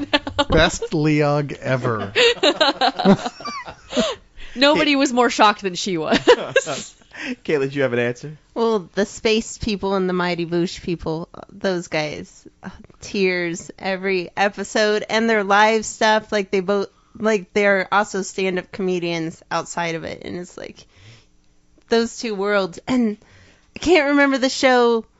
There's like a fake newscast from the 70s. The news? Huh? Not necessarily the British. news. No, it was originally. No, and it has the guy I think. the guy from Shaun of the Dead, the roommate, and In the it has 70s, he would have been a kid. No, Frost? it's a now. It's set in the 70s. It's set in the 70s, but Peter something. yeah, Darth Maul. Yeah. And Darth Maul. I know, that's what I always do. The guy who did the voice of Darth Maul. Yeah. Okay. Peter something. And one of the lady cops in Hot Fuzz, they have this crazy show, but all of them. I haven't seen that. But their stand-up and everything is so great. And Allison's not here, but I don't know. She would back you up on that totally. Sure. Fuck yeah. Stupid Allison. Now, sure, Python and all those things you guys named, Eddie Izzard, those are the obvious answers. But I would go a little. We didn't old even school. really talk a lot about Python, to be fair. Oh, well, I mean, if you want to go like. That's probably a whole show in itself. Yeah. Oh yeah. But I'm a big fan of Keeping Up with Appearances. Oh God, yes. Oh wait, that's not old school? No. I'm not. No. No, I'm saying I'm going old school. Oh, okay. But I'll dial it back even further. Oh boy. Yes, Minister. I was thinking Benny Hill. Shadow actually. puppets on the wall of the caves. I'm sorry, before being able to look at sexy pictures on the internet, that was Benny Hill. That's what you had when I was in high school. Honestly, that's all I ever found it. Was the only interesting thing about it was that was like, oh, you can see boobies. I didn't think it was funny. I'm right I there with never you. found it funny. That's the funny thing, because me and my friends, we always thought it was hilarious. I mean, there was the sex stuff too, was like, but we always found it really funny. And I was shocked when I was older to find out that people just hated Benny Hill and thought it wasn't funny. I was like, really? I thought it was the I funniest was a stuff Python ever. fanatic long before. Yeah. See, Benny but Hill. the thing, when then I was younger, saw I saw Python when I was really young and loved it, and then didn't see Benny Hill till like 5-6 years later, and I like both of them. I saw it and I was like, wow, this is good for lascivious purposes, and that's it. I really don't think this is very funny. I liked how it was very. It was vaudeville mixed with the Three Stooges mixed with a lot of cartoon type humor, like humor I would see on Bugs Bunny cartoons. He did a lot of that. Now, Faulty Towers. Oh, that was yeah. True. True. Yeah. That's a level above everything. Yeah. Yeah. I mean, we talk about British comedies. That's probably my absolute favorite. That's one of the best. My absolute favorite, the thing that I laughed the hardest at the first time around, laughed hard at the second time around. Harris's penis? Quote. I don't know. I would think after the first laugh, you're pretty much done. That's, yeah. She had to see it a second time. Wait, let me see that again. on. Wow. Wait, make the noise again. Grr, arg. I couldn't help it. I'm sorry. The thing with well, I was gonna say the one with the most staying power, but, but I was gonna I couldn't let that one go. Red Dwarf. But that's not gonna work either. Stop helping. I'm not a Red Dwarf guy. Oh. I tried it on a number of occasions and it's never entertained me. But I cannot argue with the legions of fans who think it's hysterical. It is brilliant. There's a lot of things like that, especially when it comes to comedy. With comedy, it's hard to tell somebody, no, that's not funny. Yeah. It's like when I told the story about heckling that one comedian, I had people saying like, "You're wrong. That guy's funny." It's like you can't do that. Yeah. Comedy. When they say comedy is subjective, that's a fact. Yeah. Exactly. That's the only fact. I gotta. The one no one's mentioned so far that I really like is Craig Ferguson. I like his show, but I've never seen stand up, so I don't feel like I have the context. He is, and he actually on this one podcast, The Nerdist, they had him out doing comedy live at the Largo Theater in Los Angeles, and it was brilliant. And just in terms of like comedy shows, I really, really love the original British Whose Line Is It Anyway? You know what? I liked that show when it was British, and then they brought it to America, and it was on comedy. It was back when we were still paying attention to Comedy Central, like whatever they had on, Right. and it was like, wow, this got old in like 10 minutes. Well, to me, it was like the kind of thing that Matt Sadler brought up. I don't know if it was on the air, but when I would watch that show, I'm like, I'm sorry, you guys did these routines. You worked these routines way out before you got here. Don't try to bullshit me with like, oh yeah, you just came up with this when somebody mentioned a word. Yeah, exactly. I'm not buying it. Well, I think we got time for like one more question. Right. And this is going to be, if not a fan favorite, a favorite among people in this room. Uh-oh. And it's a simple question. It is, what is your favorite Weird Al parody song? And I'll just jump in and say White and Nerdy to me. I think that's his ultimate song. So I say the parody song, particularly, not like of his just Weird Al original song. Jesus Christ, Kat. I said this is a simple question, and you just cannot allow it to be that. A song. Original songs when too. you're a big Weird Al fan, we want to make sure you are talking about the parody, He not his doesn't do- original. yeah, because he my doesn't favorite song just is parody. Yeah, my favorite song is not parody. Oh, what's your favorite song? It's called Melanie. It's on the Even Worse album. Oh, yeah. I mean, that one is it's a pretty song, and then you listen to it and you're like, oh my goodness, that is terrible. ridiculous. There's so many great ones. How do you pick just one? I mean, White Nerdy is great, but there's like Yoda, which is like there's so many great ones, but for me, I White was, and Nerdy is like the one that I put on, and then I'll put it on repeat and listen to it 3 times in a row. There's what is it? Amish Paradise. Paradise. Amish fucking Paradise is pretty fantastic. brilliant. As far as non-parody Couch- ones, the one the series the one from like his third album about like Friday the 13th movies. Nature Trail to Hell. Nature Trail to Hell. Nature Trail to The one Hell. based on the Eminem song. Just like that Couch one. Potato. That would be, as far as parodies go, I think that's my favorite parody of his.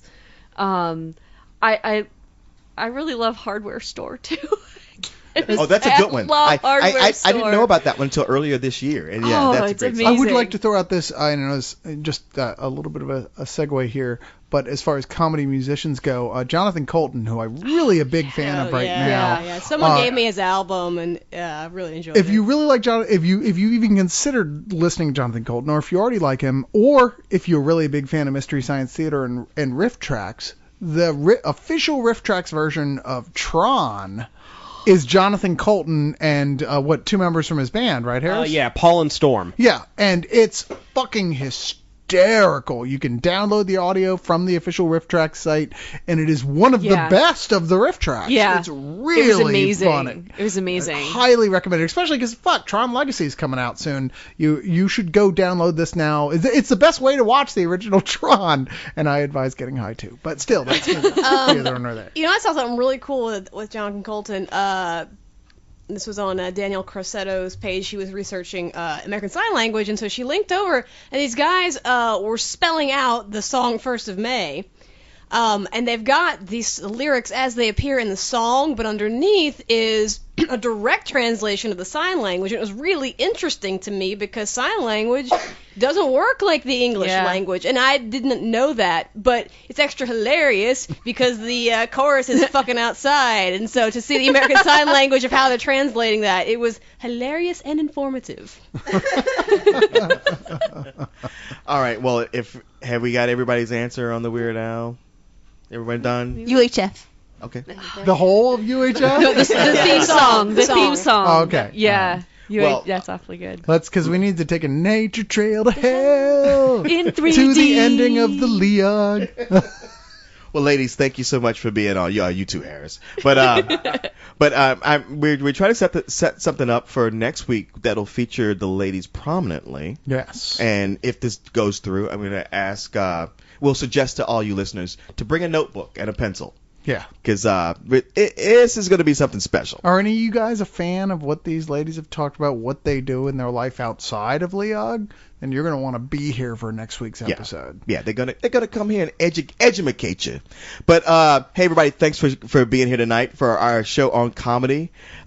Next week, no more comedy. We're done with it. We're done being funny. Serious Kidding. business. It's going to be just like Let's Do This week.